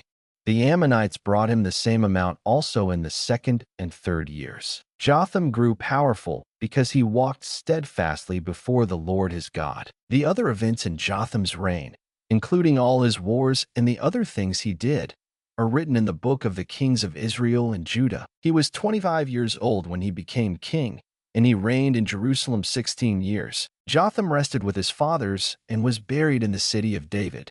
And Ahaz his son succeeded him as king. Ahaz was 20 years old when he became king, and he reigned in Jerusalem 16 years.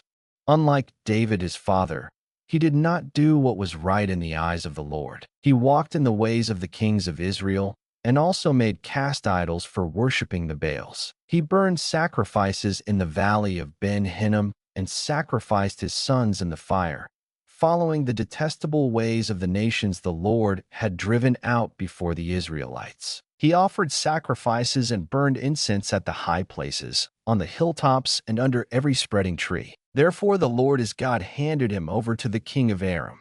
The Arameans defeated him and took many of his people as prisoners and brought them to Damascus. He was also given into the hands of the king of Israel, who inflicted heavy casualties on him. In one day Pekah son of Remaliah killed 120,000 soldiers in Judah because Judah had forsaken the Lord, the God of their fathers. Zikri, an Ephraimite warrior, killed Messiah the king's son, Azrikam the officer in charge of the palace, and Elkanah, second to the king. The Israelites took captive from their kinsmen 200,000 wives, sons, and daughters. They also took a great deal of plunder, which they carried back to Samaria. But a prophet of the Lord named Oded was there, and he went out to meet the army when it returned to Samaria. He said to them, "Because the Lord, the God of your fathers, was angry with Judah, he gave them into your hand. But you have slaughtered them in a rage that reaches to heaven, and now you intend to make the men and women of Judah and Jerusalem your slaves. But aren't you also guilty of sins against the Lord your God? Now listen to me. Send back your fellow countrymen you have taken as prisoners, for the Lord's fierce anger rests on you." Then some of the leaders in Ephraim, Azariah son of Jehanan, Berechiah son of Meshillemoth, Jehizkiah son of Shallum, and Amasa son of Hadlai confronted those who were arriving from the war. "You must not bring those prisoners here," they said, "or we will be guilty before the Lord.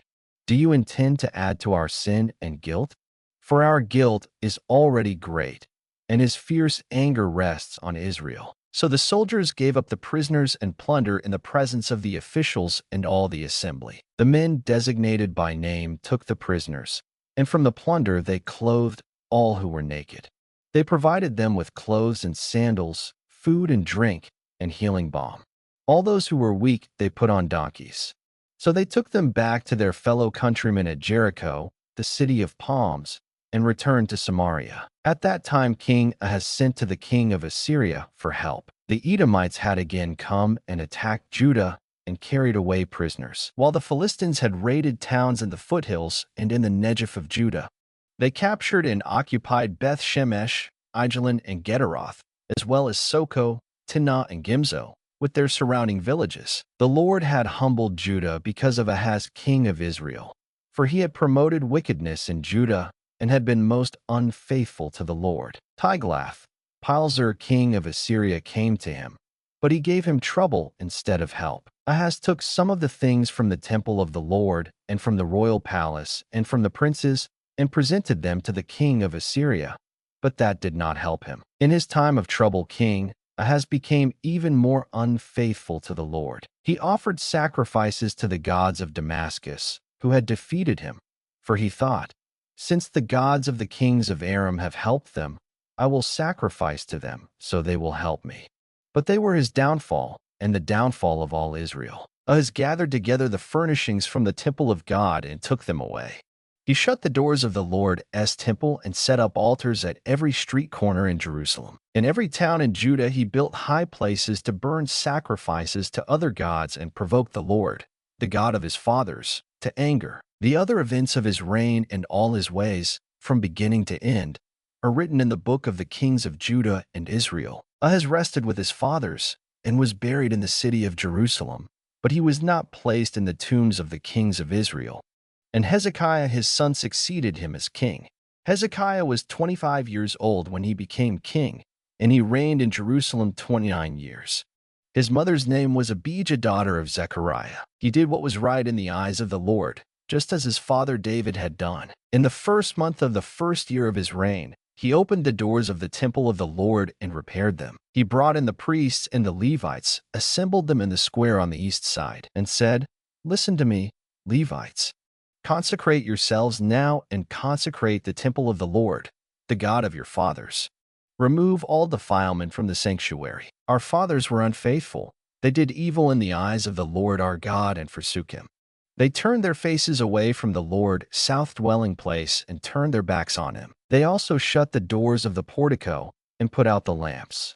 They did not burn incense or present any burnt offerings at the sanctuary to the God of Israel. Therefore, the anger of the Lord has fallen on Judah and Jerusalem. He has made them an object of dread and horror and scorn, as you can see with your own eyes. This is why our fathers have fallen by the sword and why our sons and daughters and our wives are in captivity. Now I intend to make a covenant with the Lord, the God of Israel, so that his fierce anger will turn away from us. My sons, do not be negligent now, for the Lord has chosen you to stand before him and serve him, to minister before him and to burn incense." Then these Levites set to work. From the Kohathites, Mahath son of Amasai and Joel son of Azariah. From the Merarites, Kish son of Abdi and Azariah son of Jehalelel. From the Gershonites, Joas son of Zimmah and Eden son of Joah. From the descendants of Elizaphan, Shimri and Jeiel.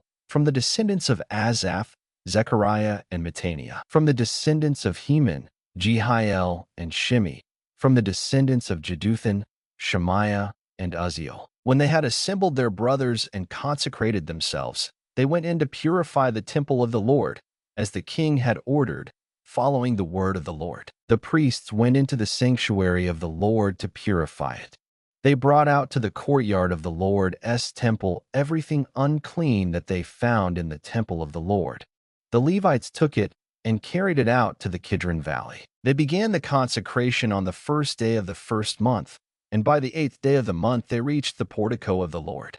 For 8 more days they consecrated the temple of the Lord itself, finishing on the 16th day of the first month. Then they went in to King Hezekiah and reported, "We have purified the entire temple of the Lord, the altar of burnt offering with all its utensils, and the table for setting out the consecrated bread with all its articles. We have prepared and consecrated all the articles that King has removed in his unfaithfulness while he was king. They are now in front of the Lord's altar. Early the next morning, King Hezekiah gathered the city officials together and went up to the temple of the Lord. They brought 7 bulls, 7 rams, 7 male lambs, and 7 male goats as a sin offering for the kingdom, for the sanctuary, and for Judah. The king commanded the priests, the descendants of Aaron, to offer these on the altar of the Lord. So they slaughtered the bulls, and the priests took the blood and sprinkled it on the altar. Next they slaughtered the rams and sprinkled their blood on the altar.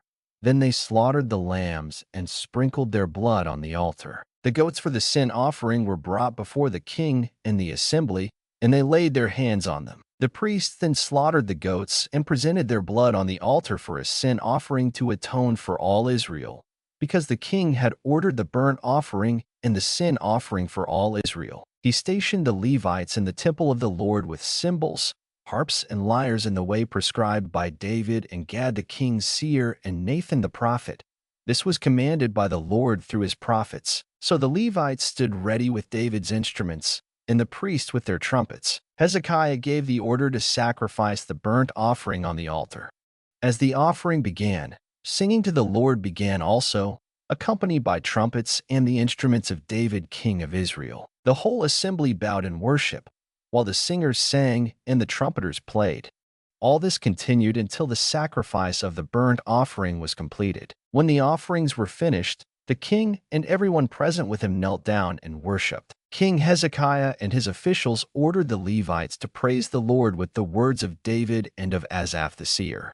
So they sang praises with gladness and bowed their heads and worshipped. Then Hezekiah said, "You have now dedicated yourselves to the Lord. Come and bring sacrifices and thank offerings to the temple of the Lord."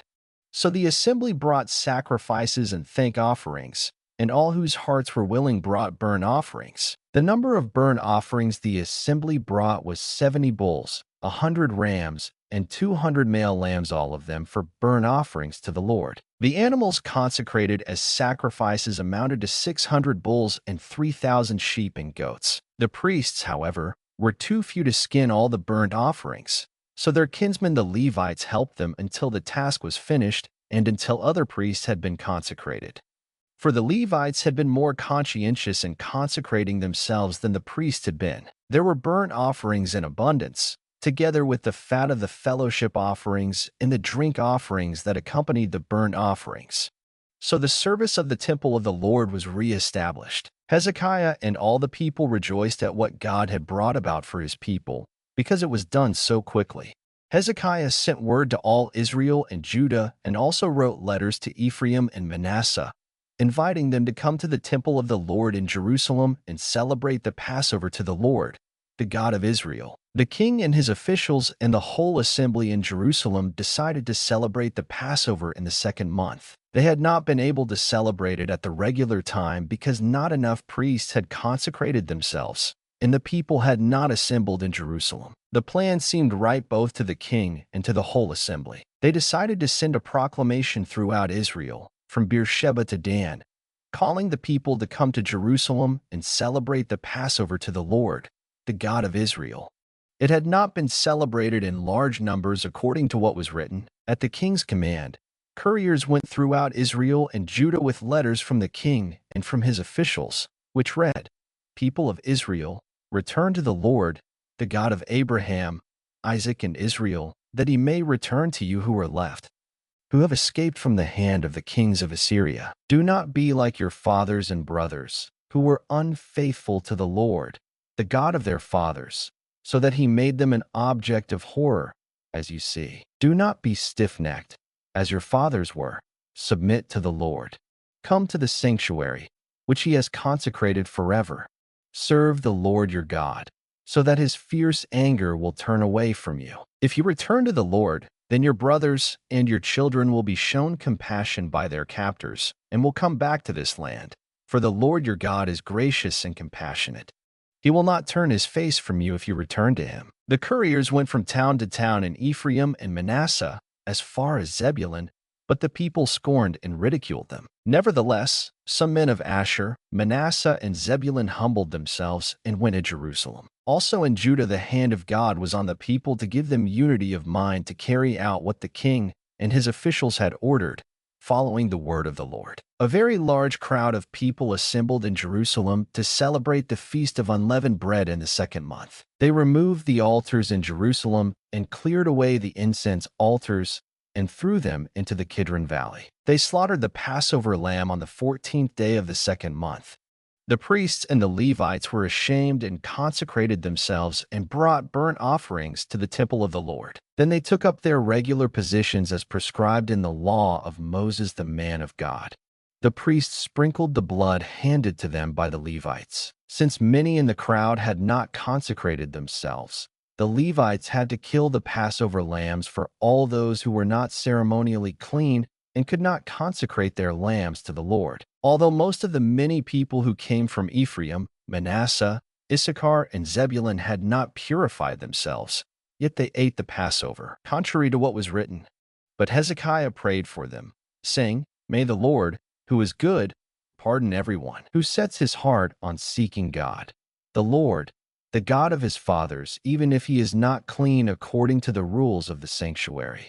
And the Lord heard Hezekiah and healed the people. The Israelites who were present in Jerusalem celebrated the Feast of Unleavened Bread for 7 days with great rejoicing, while the Levites and priests sang to the Lord every day, accompanied by the Lord's instruments of praise. Hezekiah spoke encouragingly to all the Levites, who showed good understanding of the service of the Lord. For the 7 days they ate their assigned portion and offered fellowship offerings and praised the Lord, the God of their fathers. The whole assembly then agreed to celebrate the festival 7 more days. So for another 7 days they celebrated joyfully. Hezekiah king of Judah provided 1,000 bulls and 7,000 sheep and goats for the assembly, and the officials provided them with 1,000 bulls and 10,000 sheep and goats. A great number of priests consecrated themselves. The entire assembly of Judah rejoiced, along with the priests and Levites and all who had assembled from Israel, including the aliens who had come from Israel and those who lived in Judah. There was great joy in Jerusalem, for since the days of Solomon son of David king of Israel, there had been nothing like this in Jerusalem. The priests and the Levites stood to bless the people, and God heard them, for their prayer reached heaven, his holy dwelling place. When all this had ended, the Israelites who were there went out to the towns of Judah, smashed the sacred stones, and cut down the Asherah poles. They destroyed the high places and the altars throughout Judah and Benjamin and in Ephraim and Manasseh.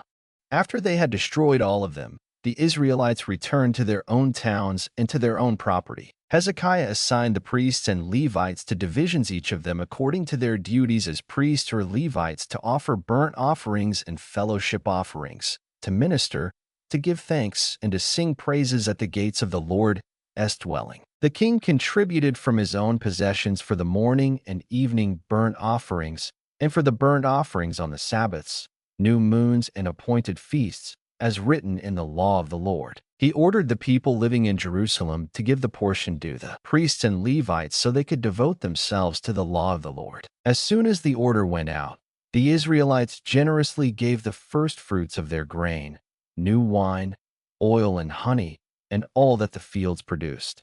They brought a great amount, a tithe of everything. The men of Israel and Judah who lived in the towns of Judah also brought a tithe of their herds and flocks and a tithe of the holy things dedicated to the Lord their God, and they piled them in heaps. They began doing this in the 3rd month and finished in the 7th month. When Hezekiah and his officials came and saw the heaps, they praised the Lord and blessed his people Israel. Hezekiah asked the priests and Levites about the heaps, and Azariah the chief priest, from the family of Zadok, answered, "Since the people began to bring their contributions to the temple of the Lord, we have had enough to eat and plenty to spare, because the Lord has blessed his people, and this great amount is left over." Hezekiah gave orders to prepare storerooms in the temple of the Lord, and this was done. Then they faithfully brought in the contributions, tithes, and dedicated gifts.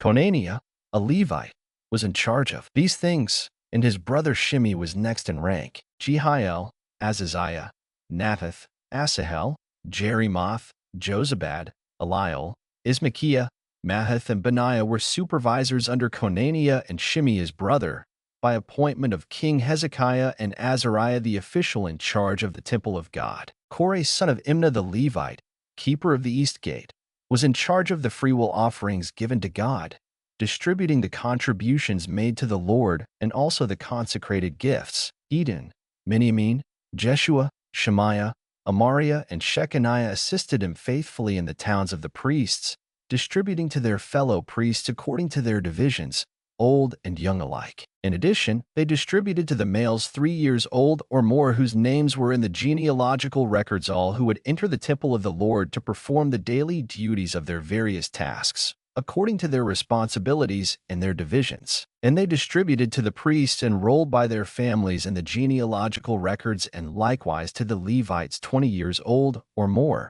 according to their responsibilities and their divisions. They included all the little ones, the wives, and the sons and daughters of the whole community listed in these genealogical records, for they were faithful in consecrating themselves. As for the priests, the descendants of Aaron, who lived on the farmlands around their towns or in any other towns, men were designated by name to distribute portions to every male among them and to all who were recorded in the genealogies of the Levites. This is what Hezekiah did throughout Judah, doing what was good and right and faithful before the Lord his God. In everything that he undertook in the service of God's temple and in obedience to the law and the commands, he sought his God and worked wholeheartedly.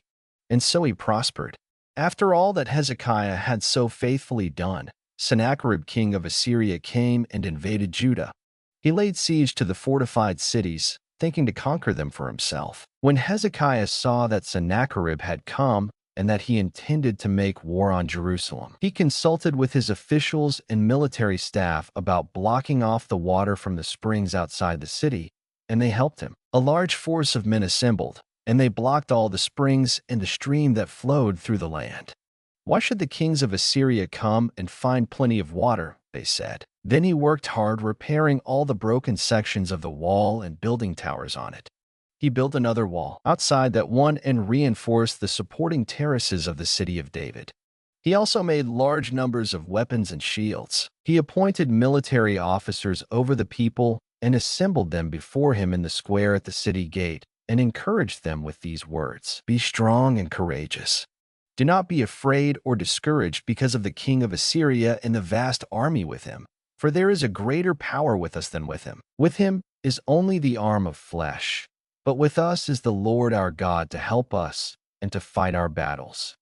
And the people gained confidence from what Hezekiah the king of Judah said. Later, when Sennacherib king of Assyria and all his forces were laying siege to Lachish, he sent his officers to Jerusalem with this message for Hezekiah king of Judah and for all the people of Judah who were there. This is what Sennacherib king of Assyria says: "On what are you basing your confidence that you remain in Jerusalem under siege? When Hezekiah says, 'The Lord our God will save us from the hand of the king of Assyria,' he is misleading you to let you die of hunger and thirst. Did not Hezekiah himself remove this God's high places and altars, saying to Judah and Jerusalem, 'You must worship before one altar and burn sacrifices on it'? Do you not know what I and my fathers have done to all the peoples of the other lands? Were the gods of those nations ever able to deliver their land from my hand? Who of all the gods of these nations that my fathers destroyed has been able to save his people from me?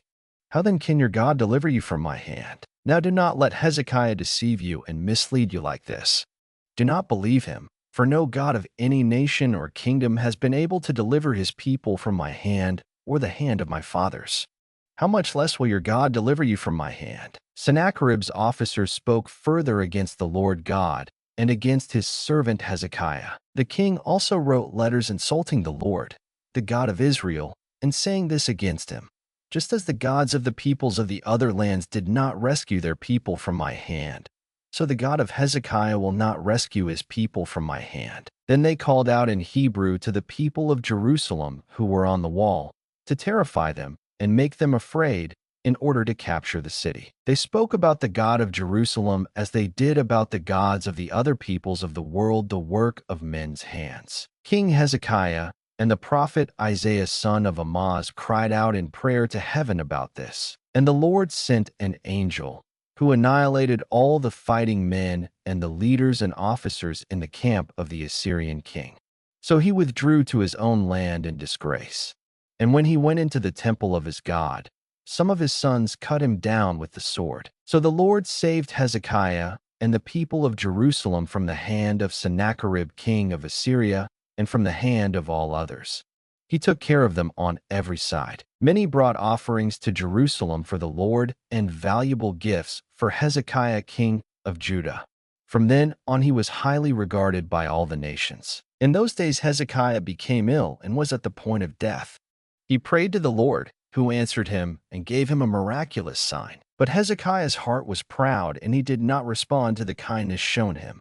Therefore the Lord's wrath was on him and on Judah and Jerusalem. Then Hezekiah repented of the pride of his heart, as did the people of Jerusalem. Therefore the Lord's wrath did not come upon them during the days of Hezekiah. Hezekiah had very great riches and honor, and he made treasuries for his silver and gold and for his precious stones, spices, shields, and all kinds of valuables. He also made buildings to store the harvest of grain, new wine, and oil, and he made stalls for various kinds of cattle and pens for the flocks. He built villages and acquired great numbers of flocks and herds, for God had given him very great riches. It was Hezekiah who blocked the upper outlet of the Gihon spring and channeled the water down to the west side of the city of David. He succeeded in everything he undertook. But when envoys were sent by the rulers of Babylon to ask him about the miraculous sign that had occurred in the land, God left him to test him and to know everything that was in his heart. The other events of Hezekiah's reign and his acts of devotion are written in the vision of the prophet Isaiah son of Amoz in the book of the kings of Judah and Israel. Hezekiah rested with his fathers and was buried on the hill where the tombs of David's descendants are. All Judah and the people of Jerusalem honored him when he died. And Manasseh his son succeeded him as king. Manasseh was 12 years old when he became king, and he reigned in Jerusalem 55 years. He did evil in the eyes of the Lord, following the detestable practices of the nations the Lord had driven out before the Israelites. He rebuilt the high places his father Hezekiah had demolished. He also erected altars to the Baals and made Asherah poles. He bowed down to all the starry hosts and worshipped them. He built altars in the temple of the Lord, of which the Lord had said, "My name will remain in Jerusalem forever." In both courts of the temple of the Lord, he built altars to all the starry hosts. He sacrificed his sons in the fire in the valley of Ben Hinnom, practiced sorcery, divination, and witchcraft, and consulted mediums and spiritists.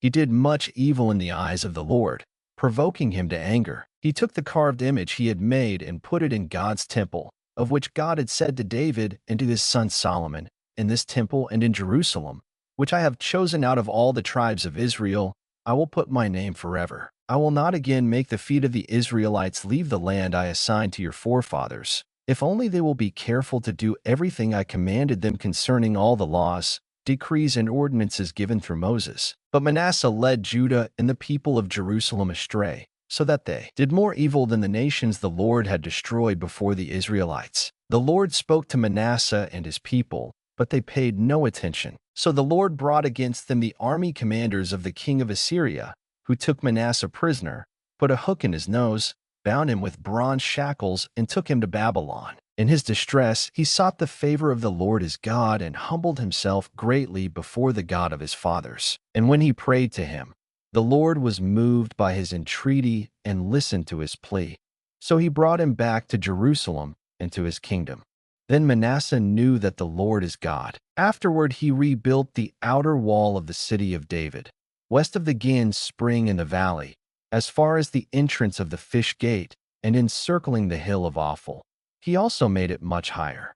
He stationed military commanders in all the fortified cities in Judah. He got rid of the foreign gods and removed the image from the temple of the Lord, as well as all the altars he had built on the temple hill and in Jerusalem, and he threw them out of the city. Then he restored the altar of the Lord and sacrificed fellowship offerings and thank offerings on it, and told Judah to serve the Lord, the God of Israel. The people, however, continued to sacrifice at the high places, but only to the Lord their God. The other events of Manasseh's reign, including his prayer to his God and the words the seers spoke to him in the name of the Lord, the God of Israel, are written in the annals of the kings of Israel. His prayer and how God was moved by his entreaty, as well as all his sins and unfaithfulness, and the sites where he built high places and set up Asherah poles and idols before he humbled himself, all are written in the records of the seers. Manasseh rested with his fathers and was buried in his palace.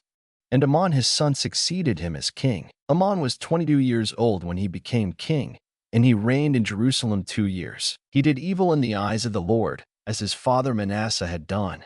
Amon worshipped and offered sacrifices to all the idols Manasseh had made. But unlike his father Manasseh, he did not humble himself before the Lord.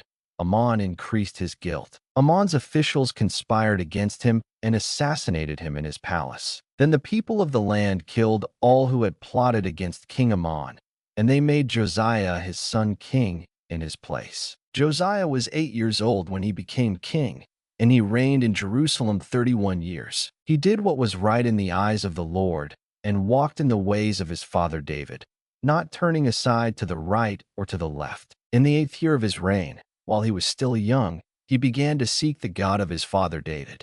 In his 12th year he began to purge Judah and Jerusalem of high places, Asherah poles, carved idols, and cast images. Under his direction the altars of the Baals were torn down.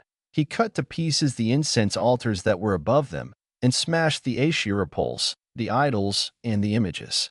These he broke to pieces and scattered over the graves of those who had sacrificed to them. He burned the bones of the priests on their altars, and so he purged Judah and Jerusalem. In the towns of Manasseh, Ephraim, and Simeon, as far as Naphtali, and in the ruins around them, he tore down the altars and the Asherah poles and crushed the idols to powder and cut to pieces all the incense altars throughout Israel.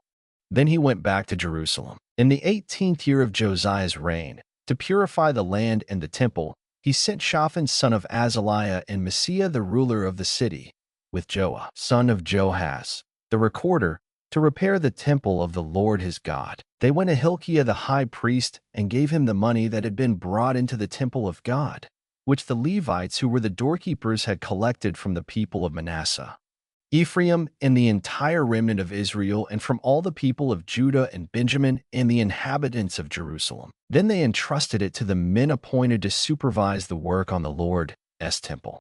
These men paid the workers who repaired and restored the temple. They also gave money to the carpenters and builders to purchase dressed stone and timber for joists and beams for the buildings that the kings of Judah had allowed to fall into ruin. The men did the work faithfully. Over them to direct them were Jahath and Obadiah, Levites descended from Merari, and Zechariah and Meshullam, descended from Kohath. The Levites, all who were skilled in playing musical instruments, had charge of the laborers and supervised all the workers from job to job. Some of the Levites were secretaries, scribes, and doorkeepers. While they were bringing out the money that had been taken into the temple of the Lord, Hilkiah the priest found the book of the law of the Lord that had been given through Moses. Hilkiah said to Shaphan the secretary, "I have found the book of the law in the temple of the Lord." He gave it to Shaphan. Then Shaphan took the book to the king and reported to him, "Your officials are doing everything that has been committed to them. They have paid out the money that was in the temple of the Lord and have entrusted it to the supervisors and workers." Then Shaphan the secretary informed the king, "Hilkiah the priest has given me a book." And Shaphan read from it in the presence of the king. When the king heard the words of the law, he tore his robes. He gave these orders to Hilkiah, Ahikam son of Shaphan, Abdon son of Micah, Shaphan the secretary, and Asaiah the king's attendant. "Go and inquire of the Lord for me and for the remnant in Israel and Judah about what is written in this book that has been found. Great is the Lord's anger that is poured out on us, because our fathers have not kept the word of the Lord. They have not acted in accordance with all that is written in this book." Hilkiah and those the king had sent with him went to speak to the prophetess Huldah, who was the wife of Shallum son of Toketh, the son of Hazra, keeper of the wardrobe. She lived in Jerusalem, in the 2nd district. She said to them, "This is what the Lord, the God of Israel, says. Tell the man who sent you to me. This is what the Lord says. I am going to bring disaster on this place and its people, all the curses written in the book that has been read in the presence of the king of Judah, because they have forsaken me and burned incense to other gods and provoked me to anger by all that their hands have made. My anger will be poured out on this place and will not be quenched. Tell the king of Judah, who sent you to inquire of the Lord, this is what the Lord, the God of Israel, says concerning the words you heard. Because your heart was responsive, and you humbled yourself before God when you heard what he spoke against this place and its people, and because you humbled yourself before me and tore your robes and wept in my presence, I have heard you, declares the Lord. Now I will gather you to your fathers, and you will be buried in peace. Your eyes will not see all the disaster I am going to bring on this place and on those who live here. So they took her answer back to the king. Then the king called together all the elders of Judah and Jerusalem. He went up to the temple of the Lord with the men of Judah, the people of Jerusalem, the priests and the Levites, all the people from the least to the greatest. He read in their hearing all the words of the book of the covenant, which had been found in the temple of the Lord. The king stood by his pillar and renewed the covenant in the presence of the Lord, to follow the Lord and keep his commands, regulations and decrees with all his heart and all his soul, and to obey the words of the covenant written in this book. Then he had everyone in Jerusalem and Benjamin pledge themselves to it. The people of Jerusalem did this in accordance with the covenant of God, the God of their fathers. Josiah removed all the detestable idols from all the territory belonging to the Israelites, and he had all who were present in Israel serve the Lord their God. As long as he lived, they did not fail to follow the Lord, the God of their fathers. Josiah celebrated the Passover to the Lord in Jerusalem, and the Passover lamb was slaughtered on the 14th day of the first month. He appointed the priests to their duties and encouraged them in the service of the Lord's temple. He said to the Levites, who instructed all Israel and who had been consecrated to the Lord, put the sacred ark in the temple that Solomon son of David king of Israel built. It is not to be carried about on your shoulders. Now serve the Lord your God and his people Israel. Prepare yourselves by families in your divisions, according to the directions written by David king of Israel and by his son Solomon. Stand in the holy place with a group of Levites for each subdivision of the families of your fellow countrymen, the lay people. Slaughter the Passover lambs. Consecrate yourselves and prepare the lambs for your fellow countrymen, doing what the Lord commanded through Moses. Josiah provided for all the lay people who were there a total of 30,000 sheep and goats for the Passover offerings, and also 3,000 cattle, all from the king's own possessions. His officials also contributed voluntarily to the people and the priests and Levites. Hilkiah, Zechariah, and Jehiel, the administrators of God's temple, gave the priests 2,600 Passover offerings and 300 cattle. Also Conaniah, along with Shemaiah and Nethanel, his brothers, and Hashabiah, Jeiel, and Jozabad, the leaders of the Levites, provided 5,000 Passover offerings and 500 head of cattle for the Levites. The service was arranged, and the priests stood in their places with the Levites in their divisions as the king had ordered. The Passover lambs were slaughtered, and the priests sprinkled the blood handed to them, while the Levites skinned the animals. They set aside the burnt offerings to give them to the subdivisions of the families of the people to offer to the Lord, as is written in the book of Moses. They did the same with the cattle. They roasted the Passover animals over the fire as prescribed, and boiled the holy offerings in pots, cauldrons, and pans, and served them quickly to all the people. After this, they made preparations for themselves and for the priests, because the priests, the descendants of Aaron, were sacrificing the burnt offerings and the fat portions until nightfall. So the Levites made preparations for themselves and for the Aaronic priests. The musicians, the descendants of Asaph, were in the places prescribed by David, Asaph, Heman, and Jeduthun the king's seer. The gatekeepers at each gate did not need to leave their posts, because their fellow Levites made the preparations for them. So at that time the entire service of the Lord was carried out for the celebration of the Passover and the offering of burnt offerings on the altar of the Lord, as King Josiah had ordered. The Israelites who were present celebrated the Passover at that time and observed the Feast of Unleavened Bread for 7 days. The Passover had not been observed like this in Israel since the days of the prophet Samuel, and none of the kings of Israel had ever celebrated such a Passover as did Josiah, with the priests, the Levites, and all Judah and Israel who were there with the people of Jerusalem. This Passover was celebrated in the 18th year of Josiah's reign. After all this, when Josiah had set the temple in order, Necho, king of Egypt, went up to fight at Carchemish on the Euphrates, and Josiah marched out to meet him in battle. But Necho sent messengers to him, saying, "What quarrel is there between you and me, O king of Judah? It is not you I am attacking at this time, but the house with which I am at war. God has told me to hurry, so stop opposing God, who is with me, or he will destroy you." Josiah, however, would not turn away from him, but disguised himself to engage him in battle.